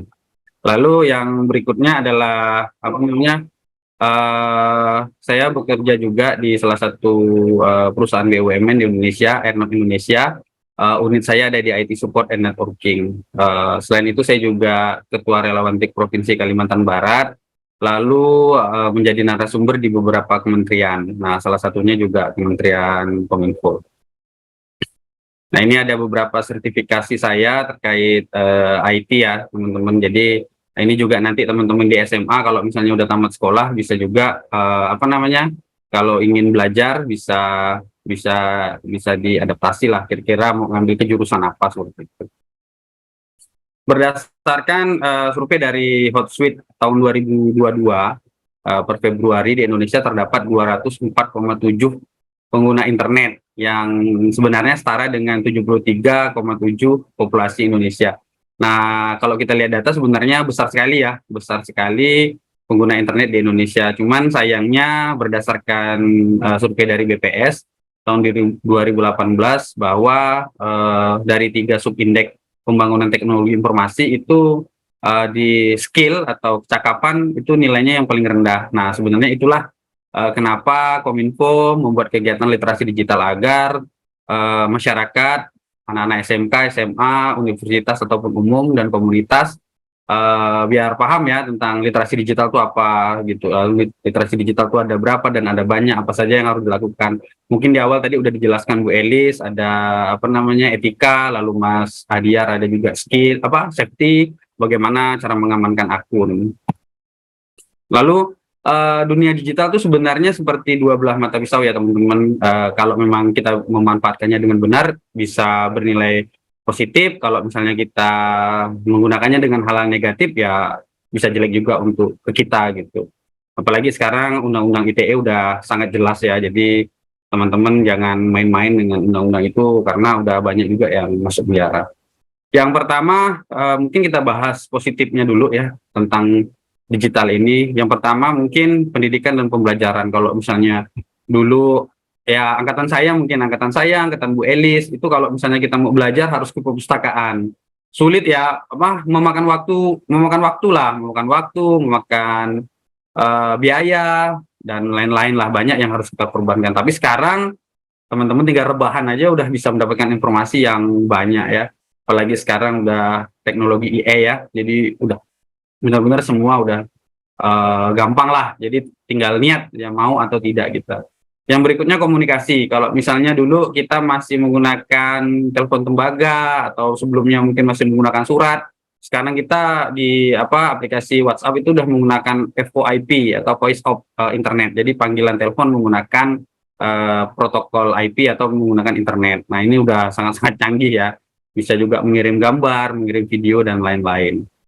Lalu yang berikutnya akses informasi. Nah, kalau misalnya kayak saya nih di Pontianak, sekarang udah sangat mudah. Bisa saja saya mendapatkan informasi dari teman-teman yang di Jakarta atau dari teman-teman di belahan daerah lain atau belahan bumi lain tuh sekarang udah sangat cepat ya gitu. Jadi tinggal buka aja sosial media pasti udah ramai. Apa yang viral itu pasti kita udah sampai ke handphone kita. Yang berikutnya adalah media hiburan. Kalau dulu mungkin hiburan sesuatu yang mahal, sekarang hiburan tuh udah ada di tangan kita ya, udah ada genggaman. Nah, tergantung kita lagi ya, jangan fokus ke hiburan doang gitu. Ya fokuslah belajar, mengejar cita-cita dan memanfaatkan teknologi sebaik mungkin gitu. Lalu yang berikutnya adalah pekerjaan. Nah, ini juga di tahun 2020 awal ya, pada saat pandemi Covid, itu banyak yang tidak menyangka ternyata kerja itu bisa di rumah gitu. Atau yang kita sering sebut namanya work from home gitu, WFA. Jadi ya akhirnya itu udah menjadi habit, udah menjadi kebiasaan, dan sekarang beberapa perusahaan juga udah tidak mewajibkan lagi karyawannya untuk harus berada di kantor. Jadi ya itulah teknologi. Jadi semuanya udah serba simpel dan cepat. Nah, tapi ada juga hal-hal negatif ya teman-teman yang memang harus kita hindari. Yang pertama adalah kecanduan. Nah, kalau misalnya contohnya main game, sebenarnya main game tidak dilarang asalkan ya memang keperuntukannya. Misalnya kita habis capek kerja atau habis belajar capek, ya nggak ada salahnya untuk bermain game melepaskan kepenatan kita. Tapi yang bahayanya itu sebenarnya yang pagi siang malam mainnya game terus, itu yang bahaya, kecanduan, dan akhirnya kita tidak produktif gitu, hanya main game doang gitu. Lalu cyberbullying, tadi mungkin udah disampaikan Bu Elis, bagaimana sih kita beretika. Nah itu teman-teman ya, kalau daripada ngechat di sosial media bermasalah untuk diri kita sendiri, lebih baik diam lah. Kalau kira-kira tidak penting-penting amat, jangan dibalas, atau apalagi membuli, itu ya jelas lah undang-undangnya ya, masuk penjara. Jadi kalau saya pribadi ya, kadang-kadang jangankan mau membuat status, mengomentari hal-hal aja saya mikir-mikir gitu, karena ya itu, karena saya tahu dan saya takut gitu. Jadi daripada nanti jadi masalah, akhirnya ya udah mending kita diam, dinikmatin saja. Kalau memang kita senang main sosial media ya dilihat-lihat aja gitu, jangan nambah keruh lah, jangan nambah masalah. Lalu yang berikutnya keamanan data. Nah ini tadi udah dijelasin detail sama Mas Ahdiar juga, bagaimana langkah-langkah untuk mengantisipasinya. Teman-teman harus hati-hati, kata Mas Hadiar tadi, semakin kita semakin sulit, semakin kita tidak nyaman, sebenarnya kita semakin aman gitu, kurang lebih seperti itulah. Jadi teman-teman kalau mau aman ya harus tidak nyaman gitu. Lalu pengaruh negatif di kehidupan nyata. Nah ini kadang-kadang kita ada tren baru ya di kita itu. Kalau misalnya kita udah nge-share nih, atau membuat postingan, tanpa kita sadari pas lagi marah, tiba-tiba kita langsung kepikiran, kira-kira bahaya nggak ya nanti, akhirnya parno sendiri, akhirnya keder sendiri, akhirnya ada rasa ketakutan sendiri. Nah itu makanya harus hati-hati teman-teman, pada saat bangun tidur atau lagi emosi, lagi marah-marah, janganlah main handphone. Kadang-kadang pada saat emosi kita kadang-kadang tidak terkontrol. Lalu yang berikutnya, kurangnya interaksi sosial. Nah beberapa waktu yang lalu kita menyambut bulan suci Ramadan kan, teman-teman kadang-kadang ada acara bukber dan halal bihalal. Nah itu kadang-kadang yang bahayanya, yang maksudnya negatif dari teknologi adalah kita yang udah rencana buka bersama pun, reuni lah misalnya, ya itu akhirnya kalau udah megang handphone udah lupa tuh, udah nggak ngobrol sama temannya, malah sibuk dengan handphonenya masing-masing. Nah itulah beberapa dampak negatif yang harus kita hindari. Lalu landscape dari bermedia digital tuh ada 3. Yang pertama, penggunaan mesin pencari, search engine ya. Lalu penggunaan aplikasi dan sosial media. Yang berikutnya, dompet digital, loka pasar, dan transaksi. Saya rasa teman-teman di sini udah paham lah ya bagaimana cara menggunakan search engine, lalu menggunakan aplikasi, kan malah kadang-kadang aplikasi di handphonenya lebih banyak gitu. Jadi banyak dan fungsinya sama. Sebenarnya pilih aja salah satu, jangan semuanya di-download, malah ngabis-ngabisin RAM nanti ya. Nah ini mesin pencari, definisi dan jenis mesin pencari. Sebenarnya yang kadang-kadang teman-teman tahu itu kan hanya Google ya, search engine. Padahal sebenarnya banyak. Ada juga Yahoo, ada juga MNS dan lain-lain. Nah sekarang juga ada yang namanya ChatGPT. Nah ini teknologi terbarukan dari teknologi AI ya. Jadi ini juga salah satu rekomendasi lah untuk teman-teman.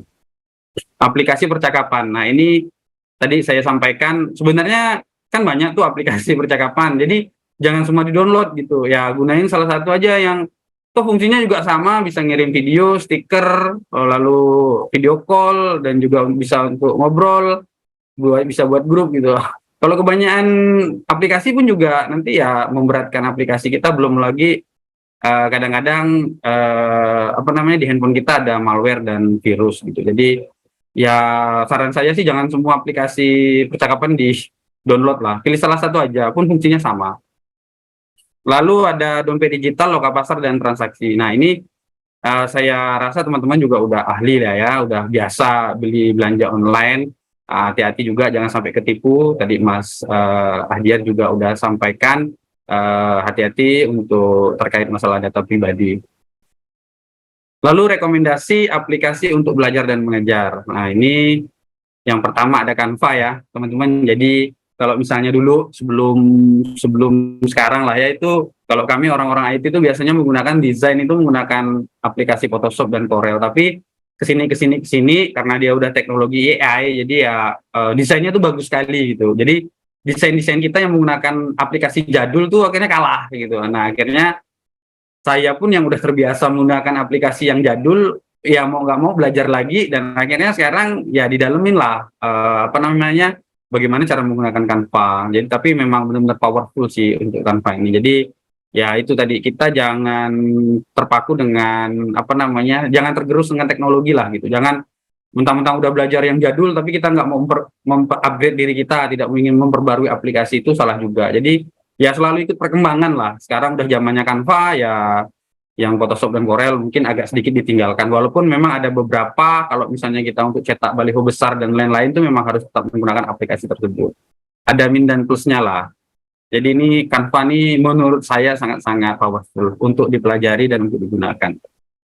Lalu yang berikutnya ada Google Form. Nah, di sini banyak yang terutama untuk ibu guru, bisa untuk absensi, ujian, tugas, dan lain-lain. Lebih real time menurut saya malahan. Jadi pada saat kita ujian tuh kadang-kadang nilainya udah langsung bisa kita ketahui. Cuman tetap ada kelemahannya, ya memang harus menggunakan internet. Kalau nggak ada internet, ya pembelajaran tidak bisa dilaksanakan. Nah, ini ada Google Bersama. Teman-teman di sini bisa juga untuk ibu bapak guru mengerjakan tugas atau pekerjaan, bisa juga teman-teman yang di sekolah kalau misalnya mendapatkan tugas dari guru bisa menggunakan aplikasi ini agar ketahuan siapa yang mengerjakan dan siapa yang tidak mengerjakan. Jadi udah ada di sini, udah ada spreadsheet-nya, PowerPoint, dan ada Word-nya ya. Jadi teman-teman bisa menggunakan Google Bersama. Selain itu, ini di sini juga ada ada tool Google Drive yang teman-teman bisa nyimpan apa saja di Google Drive tersebut.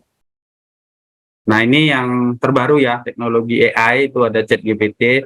Nah, ini bagus juga untuk teman-teman. Cuman kadang-kadang ya saya bilang tadi di awal, teknologi itu seperti dua belah mata pisau ya, bisa juga membahayakan kita, bisa juga menguntungkan kita. Nah, jangan juga sering-sering menggunakan aplikasi ini, karena kadang-kadang ya kita belajar itu kan untuk melatih otak gitu, untuk melatih otak berpikir. Nah, kadang-kadang kalau menurut saya aplikasi ini benar-benar apa yang ditanya itu yang dijawab. Jadi kadang-kadang pada saat kita mengerjakan tugas udahlah males gitu, capek, ya udah tinggal kopas aja gitu. Padahal sebenarnya yang benar adalah mencari informasi di ChatGPT ini hanya untuk menjadikan kita referensi gitu. Setelah kita dapat referensi, kita paham, kita tulislah kembali dengan kata-kata dan pemikiran kita gitu. Jadi jangan disalahgunakan lah seperti itu.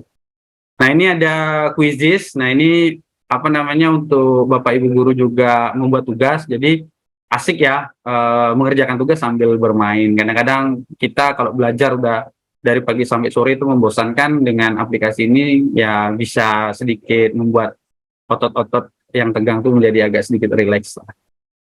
Oke, yang berikutnya ada aplikasi Zoom. Nah, ini sebenarnya banyak merek lain ya, banyak aplikasi lain, tapi memang yang powerful Zoom ini menurut saya. Jadi yang sekarang sedang kita laksanakan pun adalah menggunakan aplikasi Zoom. Nah, ini dari paparan saya di awal, nah mungkin ini ada referensi untuk teman-teman SMA yang mungkin nanti arahnya ingin belajar IT. Saya kira-kira ingin ngapain sih gitu, saya ingin ambil jurusan apa sih.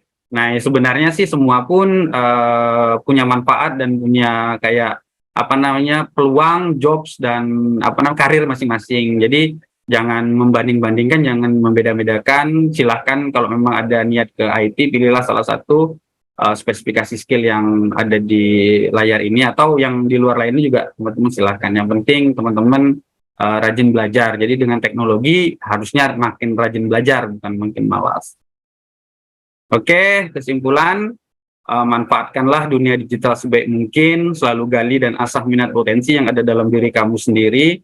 Teruslah berusaha dan berlatih. Jadi yang tadi sudah saya sampaikan itu sebenarnya hanya kulit-kulitnya ya, karena melihat waktu kita hanya 15 menit.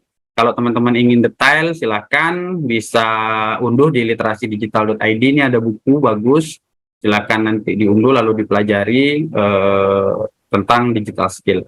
Lalu untuk kegiatan-kegiatan kita seperti ini, teman-teman boleh follow IG-nya Saya Berkreasi, karena banyak kegiatan-kegiatan kita serupa tentang literasi digital yang baik untuk teman-teman semua.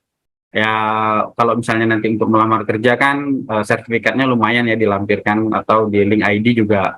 Sekarang semua perusahaan udah ngelihat link ID kita ya. Jadi ya butuhlah kita pelatihan-pelatihan seperti ini untuk menunjang karir kita ke depannya. Oke, terima kasih dari saya. Wassalamualaikum warahmatullahi wabarakatuh. Saya kembalikan ke moderator. Terima kasih. Waalaikumsalam warahmatullahi wabarakatuh. Terima kasih Pak Ferianto atas paparannya tadi dari pilar kecakapan digital. Tadi banyak dibahas aplikasi-aplikasi ya Pak ya. Mungkin ini bisa dimanfaatkan untuk teman-teman ya, untuk proses belajar dan mengajar juga. Kalau menurut Pak Ferianto, umur berapa sih anak-anak itu bisa pegang gadgetnya sendiri? Mengingat kan takutnya banyak kejahatan digital yang terjadi atau dia masih belum paham gitu.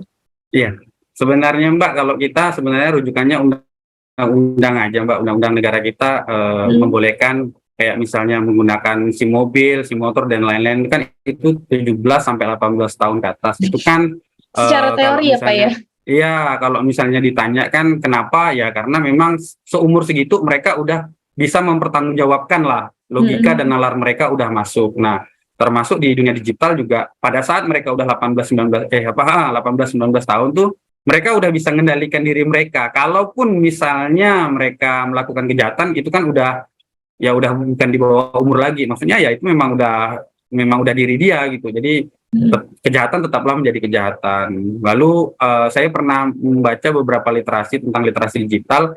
Memang sebelum 18 tahun itu tetap harus didampingi orang tua. Oke, sampai Jadi 18 tahun tetap didampingi. iya, itu full gadget dan lain-lain tuh kontrol orang tua. Boleh dilepas setelah lewat dari 18 tahun. Itu yang pernah saya baca. Mungkin setelah dilepas pun orang tua tetap ikut memantau kali ya. Iya, betul Terlalu Mbak. strict juga ya. Oke, Iya. baik. Terima kasih Pak Ferianto. Jangan kemana-mana Bapak, nanti kita ketemu lagi di sesi Q&A. Teman-teman yang punya pertanyaan untuk Pak Ferianto, boleh tulis pertanyaannya di kolom komentar ya. Nanti kita akan bacakan pertanyaan yang paling menarik. Kita lanjut ke narasumber yang terakhir, tapi sebelum itu saya mau remind dulu untuk teman-teman netizen Asyik Indonesia, jangan lupa untuk mengisi link daftar hadir. Linknya sudah ada di kolom komentar yang tersedia ya. Pastikan teman-teman sudah melakukan pendaftaran atau registrasi secara online pada link s.id/litik Jakarta Banten 064 dan mengisi link daftar hadir yang dapat diakses di s.id/litik Jakarta Banten 064 absen. Nanti sertifikat elektroniknya akan kami kirimkan ke email masing-masing setelah acara ini selesai. Kita lanjut ke narasumber yang terakhir. Beliau juga sudah hadir bersama kita sore hari ini. Langsung saja kita sambut Ibu Hani Purnawanti. Halo, selamat sore Bu Hani, apa kabar? Halo, selamat sore. Alhamdulillah kabar baik. Alhamdulillah, Ibu, hari ini kita mau bahas pilar yang terakhir nih, ngomongin soal budaya digital. Mungkin Iya. nanti Ibu Hani akan jelaskan ya bagaimana sebaiknya kita sebagai masyarakat Indonesia berinteraksi dalam dunia digital dengan tetap menerapkan nilai-nilai Pancasila.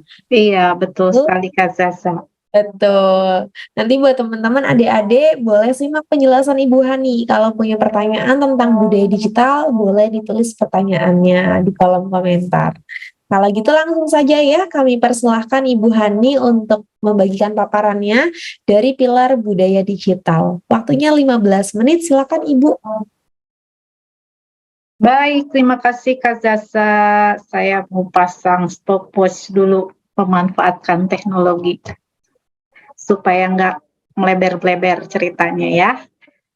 Terima kasih buat semua yang hadir di sini masih menyimak. Saya langsung share screen. Maaf, kok kesimpulannya. Siap, sudah tampak ya. Jadi saya kebagian berbagi tentang budaya bermedia digital, khususnya tentang hak warga digital.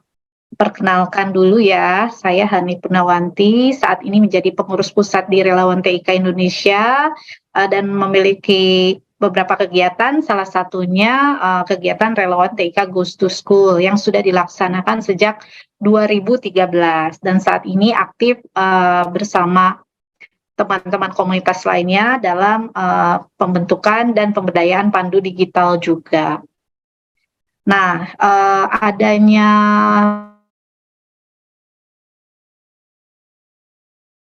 latar belakang pilar budaya bermedia digital seperti apa, yakni mengaburnya wawasan kebangsaan, menipisnya kesopanan dan kesantunan, menghilangnya budaya Indonesia, di mana budaya di mana media digital menjadi panggung budaya asing saat ini, minimnya pemahaman akan hak digital, kebebasan berekspresi yang kebablasan, berkurangnya toleransi dan penghargaan pada perbedaan, menghilangnya batas-batas privasi dan pelanggaran hak cipta dan karya intelektual.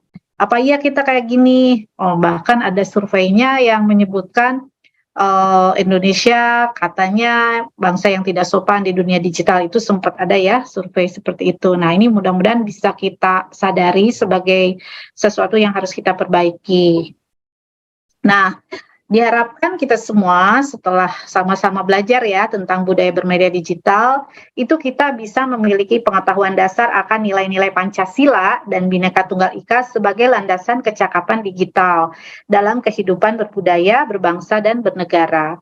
Juga menjadi pelaku digitalisasi kebudayaan melalui pemanfaatan TIK dan memiliki pengetahuan dasar yang mendorong perilaku mencintai produk dalam negeri dan kegiatan produktif lainnya, serta yang terakhir yaitu memiliki pengetahuan akan hak-hak digital.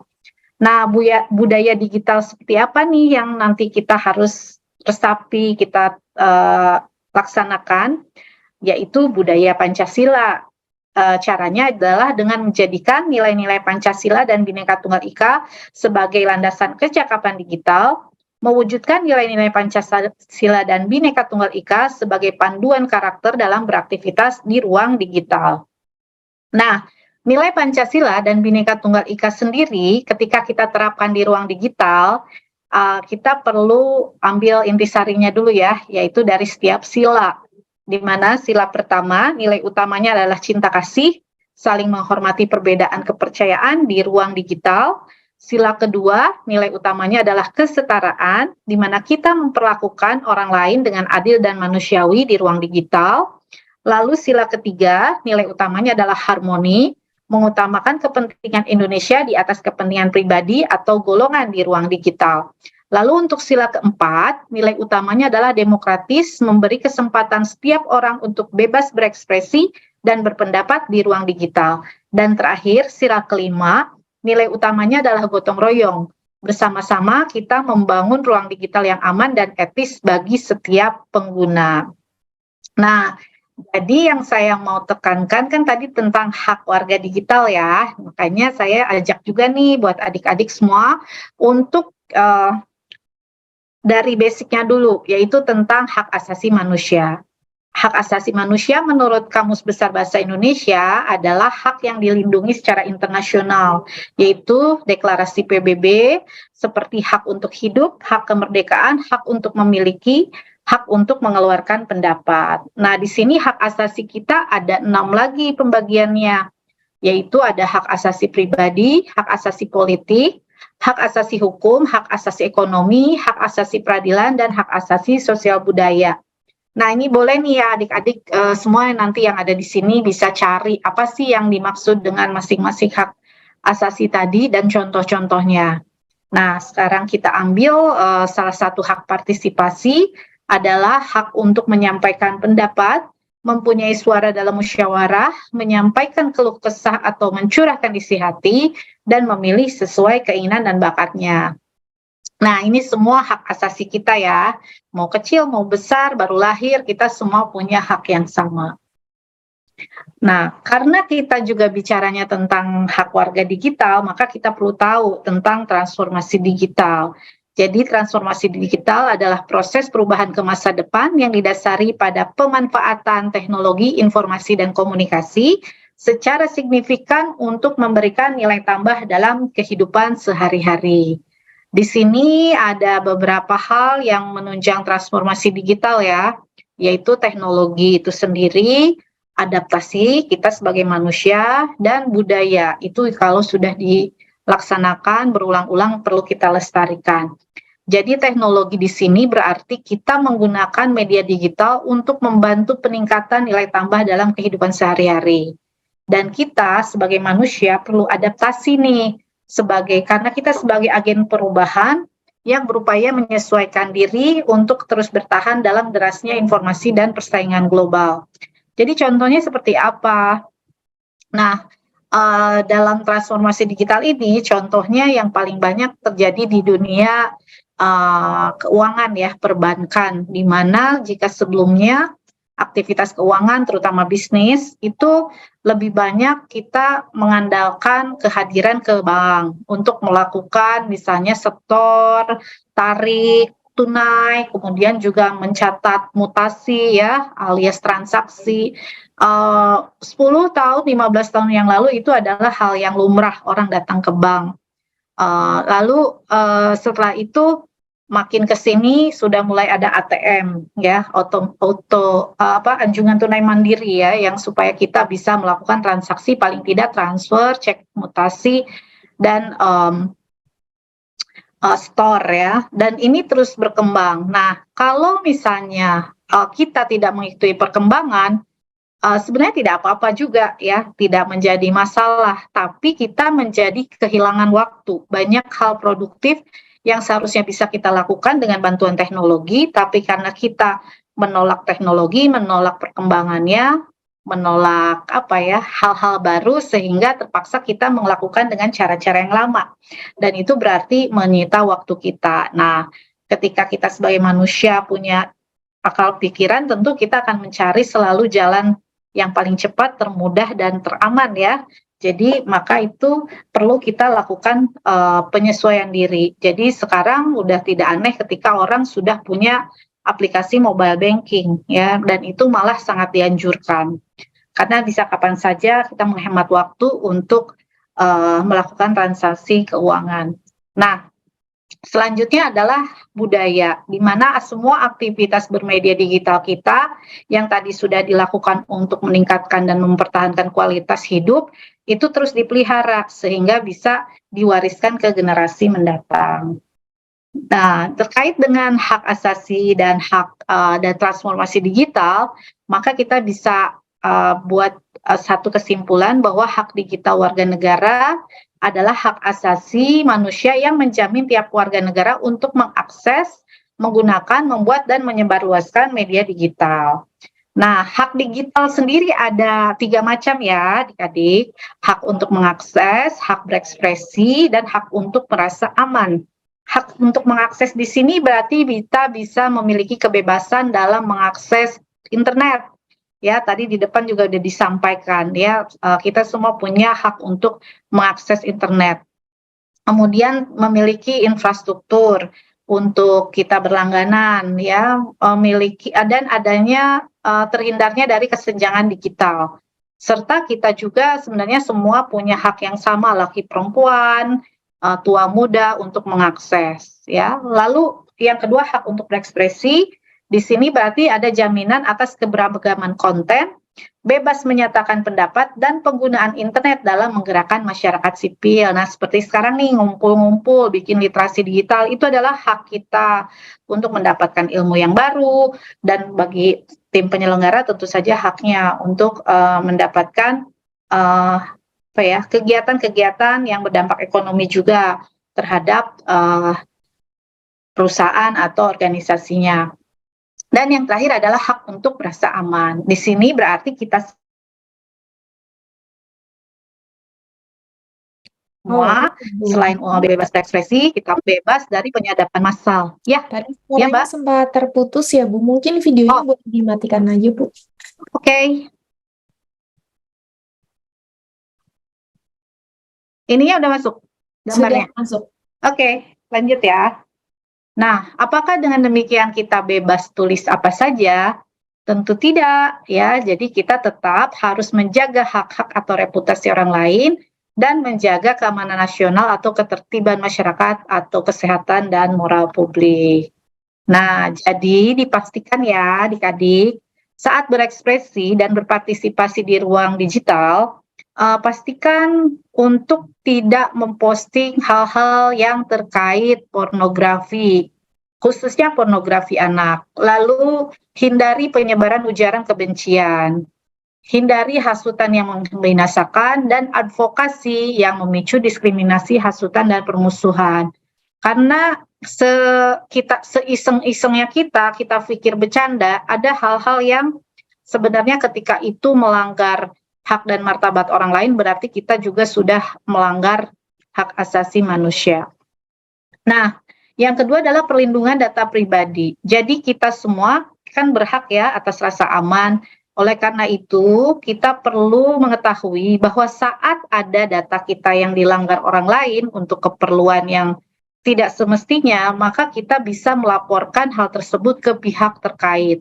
Misalnya menghubungi call center resmi dari katakanlah bank atau penyedia layanan yang sudah menyalahgunakan data kita. Mungkin bukan mereka yang menyalahgunakan, tapi ada oknum.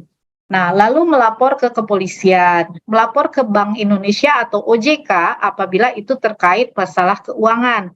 Serta jangan ragu ya untuk mempublikasikan pengalaman buruknya di sosial media atau jaringan pertemanan. Artinya untuk menghindari orang lain mengalami hal yang sama. Hanya setiap kali melakukan posting atau pelaporan, pastikan menggunakan bukti-bukti yang cukup ya. Artinya ada screenshot-nya, ada buktinya bahwa kita memang dilanggar data pribadinya. Supaya kita juga tidak menjadi dianggap menyebarkan hoax. Nah, dan yang terakhir ini bagi pembelajar ya, terutama para pelajar gitu ya, kan saat ini sudah pemanfaatan TIK aja di berbagai bidang, termasuk pendidikan. Pada saat membuat konten-konten, perhatikan juga hak atas kekayaan intelektual ya. Mungkin Bapak Ibu gurunya memberikan tugas untuk membuat video, membuat tulisan ya. Sekarang ini banyak sekali mungkin kalau yang udah kelas-kelas terakhir di sekolah sudah membuat laporan magang. Nah, itu usahakan untuk mengerti bahwa dari karya-karya yang adik-adik buat itu jangan sampai melanggar haki. Ya, haki adalah hak eksklusif yang timbul sebagai hasil olah pikir serta kreativitas yang membuahkan proses atau produk atau proses yang berguna bagi manusia. Hal ini juga berlaku dalam media digital. Contohnya kayak gimana? Menjiplak nih, misalnya ada karya orang yang bagus, terus juga itu sebenarnya katakanlah sebuah tulisan yang dalam bentuk buku. Nah, terus adik-adik ambil tanpa izin. Itu sebenarnya sudah bisa dikatakan melanggar ya, karena bisa jadi orang jadi lebih tertarik bacaan ke kita padahal itu saduran jiplakan gitu. Nah, dan itu berarti kita melanggar hak ekonomi orang lain. Lalu kedua, duplikasi. Ini misalnya dalam contoh memberi software yang berbayar lalu dikopi, diperbanyak dan dijual kembali untuk mendapatkan keuntungan. Itu pun termasuk pada pelanggaran haki dan ada hukumannya ya. Dan yang terakhir adalah distribusi tanpa izin. Jadi demi memikat orang-orang masuk ke kanal kita, channel streaming kita, kemudian kita kolek semua karya-karya orang lain yang populer, lalu dipublikasikan di kanal kita. Nah, itu sebenarnya juga bagian dari kita sudah melanggar hak atas karya intelektual orang lain, kekayaan intelektual. Nah, disimpulkan ya, kita nih di akhir, dunia digital adalah dunia kita sekarang ini. Mari mengisinya dan menjadikannya sebagai ruang yang berbudaya, tempat kita belajar dan berinteraksi, tempat anak-anak kita bertumbuh kembang, sekaligus tempat di mana kita sebagai bangsa hadir dengan martabat. Untuk itu, masih banyak tentang budaya bermedia digital yang bisa adik-adik juga pelajari. Silahkan diunduh di Literasi Digital ID dan jangan lupa follow Instagramnya di Siberkreasi. Demikian Kak Zaza, saya kembalikan ke Kak Zaza. Terima kasih. Baik, terima kasih Ibu Hani atas paparannya tadi dari pilar budaya digital. Ibu ngomongin soal budaya digital, mungkin beberapa dulu sempat adalah budaya Indonesia ini diklaim sama negara lain. Sebelum diklaim, kita sebagai masyarakat Indonesia anteng-anteng aja, bahkan jarang pakai batik. Giliran batiknya diklaim sama negara lain, kita heboh sendiri. Tanggapan Ibu seperti apa, Bu? Iya, nah itu sebetulnya kembali ke kita ya, kurangnya menghargai apa yang menjadi core kita, menjadi budaya dasar kita. Nah, maka dari itu sekarang nih kan kita punya adik-adik penerus bangsa nih yang masih pada di sekolah, dan setahu saya ada pelajaran bagus ya yang penguatan profil pelajar Pancasila itu salah satunya juga merupakan cara yang bisa kita teruskan supaya adik-adik ini juga lebih menggali lagi apa nih yang menjadi budaya kita, kemudian juga karya-karya tradisional yang menjadi harus kita lestarikan. Ya bisa digunakan sehari-hari atau mungkin menjadi katakan misalnya membuat konten itu dijadikan sebagai background-nya. Mungkin kayak kita acara-acara seperti ini juga mulai dikasih lihat misalnya batiknya atau apa karya-karya seperti itu bisa diterapkan. Oke, jadi Gitu, Kak. dari kecil ya pembelajarannya dari kecil supaya lebih menghargai budaya-budaya Indonesia ya. Jadi kalau Betul. diklaim sama negara orang baru heboh sendiri kan salah juga. Ya, Waktu ya, belum diklaim diem-diem aja. Baik, iya. terima kasih Bu Hani. Jangan kemana-mana. Setelah ini kita akan ketemu di sesi Q&A. Buat teman-teman yang punya pertanyaan untuk Ibu Hani, boleh tulis pertanyaannya di kolom komentar ya. Nanti kita akan bacakan di sesi Q&A. Karena ketiga narasumber kita sudah presentasi, kita akan masuk ke sesi Q&A. Saya akan bacakan 3 pertanyaan yang paling menarik. Boleh ditampilkan Kakak Admin? Yang pertama dari Kak Mita Handayani untuk Pak Ferianto. Sekarang sedang viral di salah satu platform media sosial tentang bot atau karakter AI berbasis chatting yang dijadikan tempat curhat oleh banyak orang. Apakah ada efek jangka panjangnya seperti menggantikan profesi psikolog sedangkan AI tidak memiliki perasaan? Bagaimana menurut Bapak kondisi kehidupan sekarang tidak luput dari teknologi? Terima kasih. Silakan Pak Ferry. Oke Mbak, mungkin langsung saya coba menjawab aja ya. Ya mungkin di awal tadi saya juga sedikit menjelaskan ya bahwa sebenarnya teknologi AI atau ChatGPT itu sebenarnya ya hanya untuk membantu kita. Jadi bukan benar-benar kita gunakan untuk apa ya plug diambil 100% lah gitu. Contohnya saja misalnya kita diberi tugas guru lah. Misalnya kayak gitu kan sebenarnya sih bisa saja kita kopas dari ChatGPT itu karena memang udah jawabannya itu udah otomatis gitu. Saya udah coba beberapa dengan beberapa keyword yang memang bisa dijawab gitu. Tapi kan tidak seperti itu. Maksudnya mungkin diciptakan tidak seperti itu gitu. Diciptakan hanya untuk membuat kita mendapatkan referensi gitu. Dari referensi itulah kita tulis ulang atau kita buat pemikiran yang berdasarkan pemikiran kita sendiri gitu. Nah, kalau ditanya dampak negatifnya ya tentu ada gitu. Jadi yang pertama mungkin kita jadi malas berpikir lah gitu. Jadi ya udahlah gitu. Jadi nggak perlulah kita mikir-mikir, udah langsung kopas saja kirim ke guru atau ke dosen. Itu dampaknya. Tapi kalau itu yang apa harus kita garis bawahi lah, Mbak. Jadi ya memang dengan teknologi ini jangan sampai mengarah ke hal-hal yang negatif karena udah terlalu enak menggunakan ChatGPT akhirnya kita nggak berpikir. Kalau nggak berpikir berarti kan sebenarnya nalar kita juga tidak berkembang. Nah, kurang lebih seperti itu, Mbak. Lalu terkait masalah dengan seringnya orang curhat dianggaplah sebagai psikolog, ya itu sebenarnya sama aja sih, hanya beda analogikanya aja gitu. Jadi ya tidak bisa juga kalau ChatGPT untuk konsultasi psikolog, untuk konsultasi lah itu saya rasa tidak bisa. Tetap kita harus bersama orang yang benar dan yang mengerti perasaan kita gitu. Itu kan hanya kurang lebih seperti itu sih Mbak. Terima kasih. Oke, jadi kalau curhat atau ada isu tertentu boleh ke psikolog aja ya, jangan sama sim-simi ya Pak Ferry ya. Oke, baik. Terima kasih Pak Ferianto atas jawabannya. Semoga terjawab ya Kakak ya. Kita lanjut ke pertanyaan yang kedua. Dari Kak Maria Yuanita untuk Pak Aldiar. Banyaknya pencurian, pemalsuan data, dan mudahnya mengakses semua informasi yang kita inginkan bukanlah hal yang mustahil untuk sekarang ini. Terkait keamanan digital, saya pernah mengikuti seminar cybercrime terkait aplikasi-aplikasi pinjol. Di seminar tersebut dikatakan bahwa platform pinjol ini bisa mengakses seluruh data yang ada di HP kita melalui email dari setiap user. Saya menganggap aplikasi pinjol ini adalah sebuah virus untuk masyarakat karena menawarkan iklan-iklan fiktif yang kemudian akan menjerat masyarakat terlilit hutang. Bagaimana langkah dari Bapak untuk menyadarkan masyarakat akan bahayanya pinjol ini yang bukan karena hutang saja tapi data-data pribadi kita? Terima kasih. Silakan Pak Aldiar. Oke, terima kasih pertanyaannya dari Maria Yuanita ya, sangat panjang dan menarik untuk dibahas.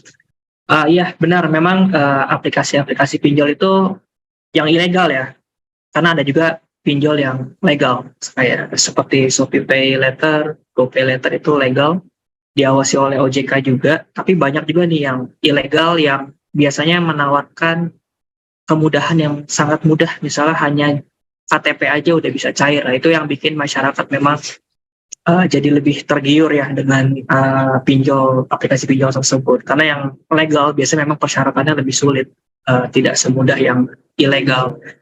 Kalau untuk menyadarkan masyarakat sebenarnya sih lebih ke ini banyak aspek sih ya. Ini banyak aspek, bukan hanya dari sisi teknologinya aja, tapi dari sisi karena kan orang butuh uang mendadak, kita juga nggak bisa prediksi, kita juga nggak bisa cegah mereka mau mendapatkannya lewat mana. Tapi yang perlu jadi catatan adalah jangan sembarang gunakan aplikasi pinjaman online. Jadi pastikan aplikasi tersebut, kalau kita memang terdesak nih harus pinjam uang, butuh uang, dana segar cepat, ya kita bisa pakai aplikasi yang legal, biasanya diawasi oleh OJK. Di situ ada listnya, ada daftarnya. Kemudian dia bisa yang ilegal itu memang benar bisa merekam data kita secara menyeluruh, asalkan kita izinkan semua akses saya. Jadi di smartphone kita pun memang ada juga fitur proteksinya. Jadi kalau kita jika sebuah aplikasi meminta izin akses, kalau kita tolak dia nggak akan bisa ambil data kita. Tapi kalau kita izinkan, kita allow, nah dia akan bisa mengambil data kita. Jadi buat adik-adik di sini juga perlu diperhatikan kalau menginstal aplikasi, ketika muncul pop-up dialog gitu ya, izinkan akses kemana, ke galeri, ke kontak, nah itu perlu dibaca dulu untuk apa dia. Kalau aplikasinya ilegal, udah langsung aja tolak. Tapi kalau aplikasinya legal, seperti misal Instagram, minta akses ke kamera, yaitu memang harus kita kasih akses, karena memang aplikasi tersebut membutuhkan akses ke kamera untuk supaya kita bisa posting foto atau gambar. Tapi kalau aplikasinya perbankan, finansial, minta akses ke kamera, itu sudah sangat melanggar privasi. Nah itu sudah bisa kita uninstall, kita jangan izinkan, jangan dilanjutkan proses install. Itu aja jawaban dari saya, semoga terjawab ya. Baik, terima kasih Pak Aldiar. Semoga terjawab ya Kakak ya. Kita lanjut ke pertanyaan berikutnya. Dari Kareva Naldia untuk Ibu Hani Purnawanti. Maraknya berita yang membahas kejahatan, kekerasan, penipuan, dan lainnya terkait di ruang digital. Sebagai contoh ada kasus di mana seorang aparat negara yang melakukan aksi koboinya di jalan raya. Menurut saya, aksi arogan ini sangat tidak pantas karena seorang aparat negara bukannya mengayomi masyarakat, malah menyalahgunakan wewenang. Dari banyaknya kasus-kasus yang viral baru-baru ini, yang membuat saya kecewa adalah hukum di Indonesia, di mana dia hanya melakukan permohonan maaf saja dan selesai kasusnya.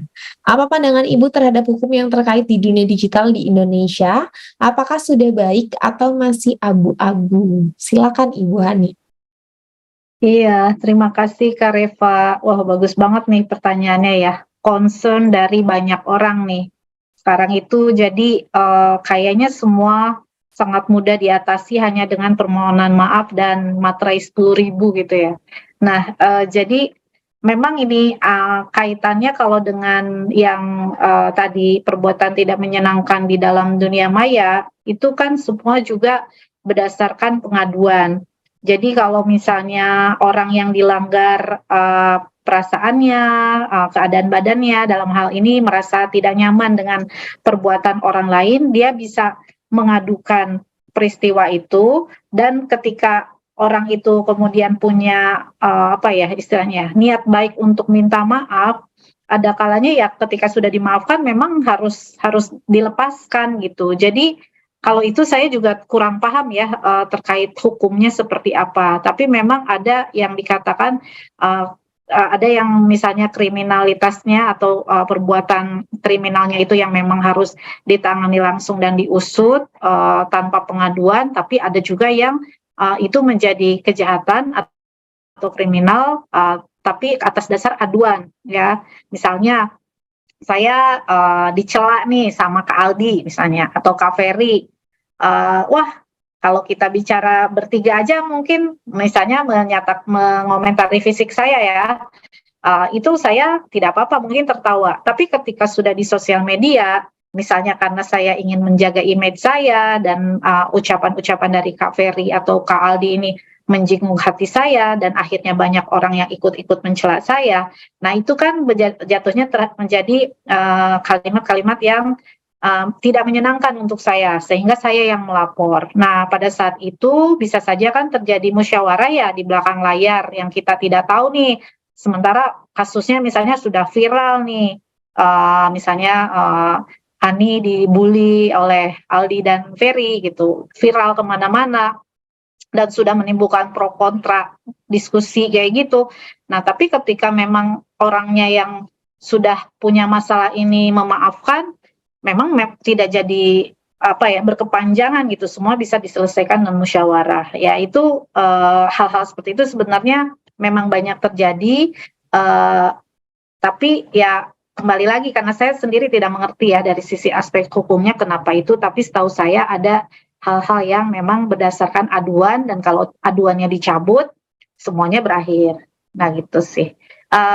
Kalau saya sendiri sih memang melihat kurang jadi memang ini tergantung dari orang-orangnya gitu. Kadang-kadang siapa yang dicemarkan gitu. Seberapa kuat dia, akhirnya hukum berjalan. Tapi ketika orang yang dikatakan sebenarnya mengalami pengalaman tidak baik itu misalnya posisinya lemah, jadi akhirnya mudah diselesaikan dengan cara musyawarah. Seperti itu sih. Bisa menimbulkan efek jadi kebiasaan sih sebenarnya. Jadi nanti setiap orang sesudah mengatakan hal-hal buruk tinggal minta maaf gitu. Saya sendiri sih kurang setuju sebenarnya. Tapi kembali lagi kita kan ada di negara hukum ya yang sudah pasti ada ahli-ahlinya yang menangani itu. Jadi komentar saya secara pribadi saya lebih mengajak kita semua bijaklah dalam menyampaikan komentar di dunia digital khususnya, karena meskipun kita bicaranya dalam dunia maya, tapi hukuman yang nanti bisa kita terima itu hukuman yang nyata. Jadi kita hati-hati aja. Gitu Kak. Oke, baik. Terima kasih Ibu Hani atas jawabannya. Semoga terjawab ya Kakak ya. Jadi kita harus lebih hati-hati dalam berinteraksi di dunia digital. Kira-kira seperti itu. Teman-teman, itu dia tadi jawaban dari pertanyaan-pertanyaan netizen asyik yang telah disampaikan oleh para narasumber. Semoga jawabannya bisa mewakili seluruh pertanyaan peserta yang ada di Zoom hari ini. Karena sudah tiba juga di penghujung acara, saya ingin mengundang kembali para narasumber untuk memberikan kiat-kiatnya sebagai closing statement dari masing-masing pilar. Yang pertama saya akan minta Bapak Ferianto, silakan Bapak. Oke Mbak, kiat-kiat dari saya mungkin untuk teman-teman di SMA Pandeglang ini, karena belajar IT atau belajar komputer itu tidak singkat ya. Jadi ya bisa lama, 1, 2, 3 tahun. Saya sendiri pun sebenarnya udah belajar IT ini kurang lebih 15 tahun. Jadi ya pesan saya tidak ada yang instan, semuanya butuh proses. Teman-teman semangat aja belajarnya, jangan mikirin yang lain-lain. Memang kadang di awal-awal itu belum kelihatan hasil lah, tapi nanti akhir-akhirnya juga pasti ada kelihatan hasil. Oke Mbak, itu dari saya, terima kasih. Baik, terima kasih Pak Ferianto. Selanjutnya kita dengarkan closing statement dari Pak Aldiar. Silakan Bapak. Oke, closing statement saya untuk adik-adik semua di sini, posting yang penting, jangan yang penting posting, dan hindari klik sembarang link supaya kita makin aman di dunia digital. Itu aja. Baik, terima kasih Pak Aldiar. Yang terakhir kita dengarkan closing statement dari Ibu Hani. Iya. Terima kasih. Jadi yuk kita tingkatkan budaya digital kita, pastikan budaya Pancasila ya, di mana kita menjadikan nilai Pancasila dan Bhinneka Tunggal Ika sebagai landasan kecakapan digital dan sebagai panduan karakter dalam beraktivitas di ruang digital. Terima kasih. Terima kasih Ibu Hani. Terima kasih kepada para narasumber yang telah berbagi kiat-kiatnya sebagai closing statement dalam tema teknologi untuk mendukung proses belajar dan mengajar. yang tentunya sangat bermanfaat ya bagi teman-teman netizen asyik yang nonton hari ini. Untuk memperjelas, saya mau kasih resume sedikit ya teman-teman ya. Jadi teman-teman ketika berinteraksi dalam dunia digital, kita harus selalu ingat bahwa sejatinya dunia nyata sama dunia digital itu sama aja. Yang membedakan hanya layar monitor. Jadi kita tetap harus menjaga etika, menjaga toleransi, dan tetap menerapkan nilai-nilai Pancasila. Dan teman-teman juga perlu sadari bahwa secanggih-canggihnya teknologi selalu ada dampak positif dan dampak negatifnya. Dampak positifnya kita bisa dengan mudah dapetin informasi apapun di internet, tapi dampak negatifnya banyak sekali kejahatan-kejahatan digital yang terjadi kalau kita tidak waspada ya teman-teman ya. Untuk itu, mari kita banjiri ruang digital dengan konten-konten yang positif dan bermanfaat. Karena internet adalah anugerah tapi bisa menjadi bencana apabila kita tidak bijak dalam memanfaatkannya. Oke, saya ingin mengucapkan selamat kepada 10 pemenang saldo dompet digital. Ada siapa aja? Boleh ditampilkan. Baik, yang pertama ada Kak Mita Handayani, Kak Azhar Diaul Haq, Kak Maria Yuanita, Kak Eka Putri, Kak Reva Naldia, Kak Febrian Faruzi Rohi, Kak Sulaiman Adnan, Kak Adri Ramadan, Kak Iqfa Auralia, dan Kak Siti Fitriani. Selamat, kalian berhak mendapatkan saldo dompet digital. Bagi para pemenang mohon mengirimkan data yang diperlukan kepada tim admin melalui direct message yang ada di Zoom. Itu dia acara Makin Cakap Digital 2023 di segmen pendidikan wilayah DKI Jakarta, Banten, dan sekitarnya dengan tema teknologi untuk mendukung proses belajar dan mengajar. Sebelum acara saya tutup, saya mau remind sekali lagi untuk teman-teman netizen asyik Indonesia, jangan lupa untuk mengisi link daftar hadir dengan cara pastikan teman-teman sudah melakukan pendaftaran ya atau registrasi secara online pada link s.id/litik Jakarta Banten 064 dan mengisi daftar hadir pada link s.id/litik Jakarta Banten 064 absen. Nanti sertifikat elektroniknya akan kami kirimkan ke email masing-masing setelah acara ini selesai. Oke, terima kasih atas partisipasi netizen asyik Indonesia serta para narasumber kita hari ini. Terima kasih Ibu Elis Rukoya, Pak Ferianto, Pak Algier, dan Ibu Hani Purnawanti atas paparan yang diberikan. Semoga bermanfaat bagi kita semua, terutama dalam literasi digital. Akhir kata, saya Hirza Zanuba pamit undur diri. Selamat sore dan sampai jumpa di acara Makin Cakap Digital 2023 berikutnya. Terima kasih semuanya.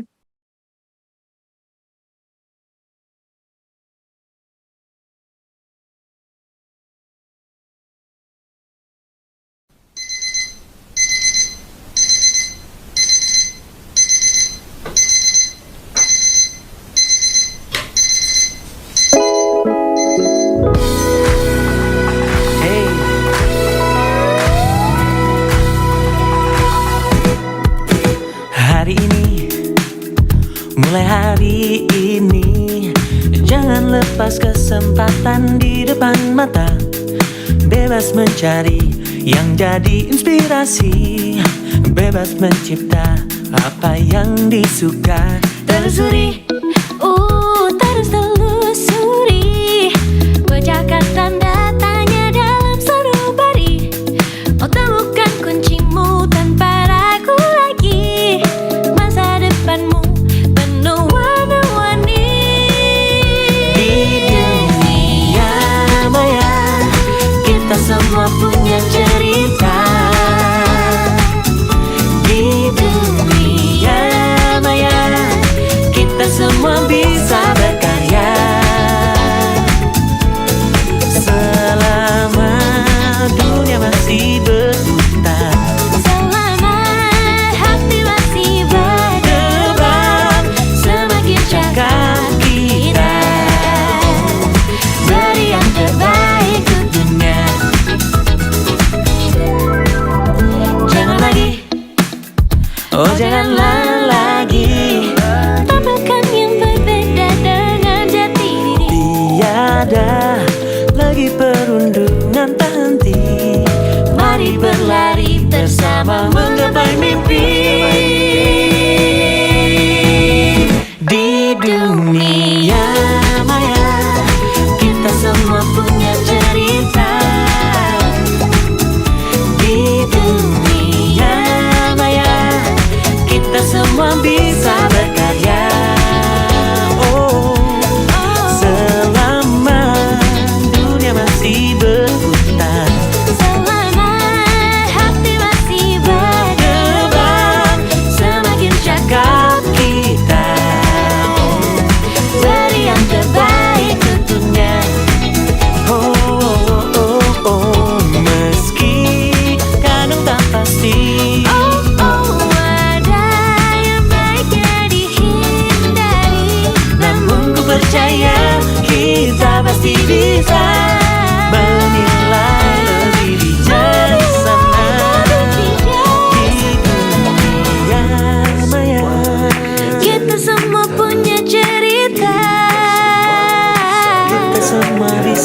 berkarya, punya cerita bisa berkarya Di dunia maya di dunia maya. Kita semua punya cerita di dunia maya. Kita semua bisa berkarya. Oh, selama dunia masih berputar, selama hati masih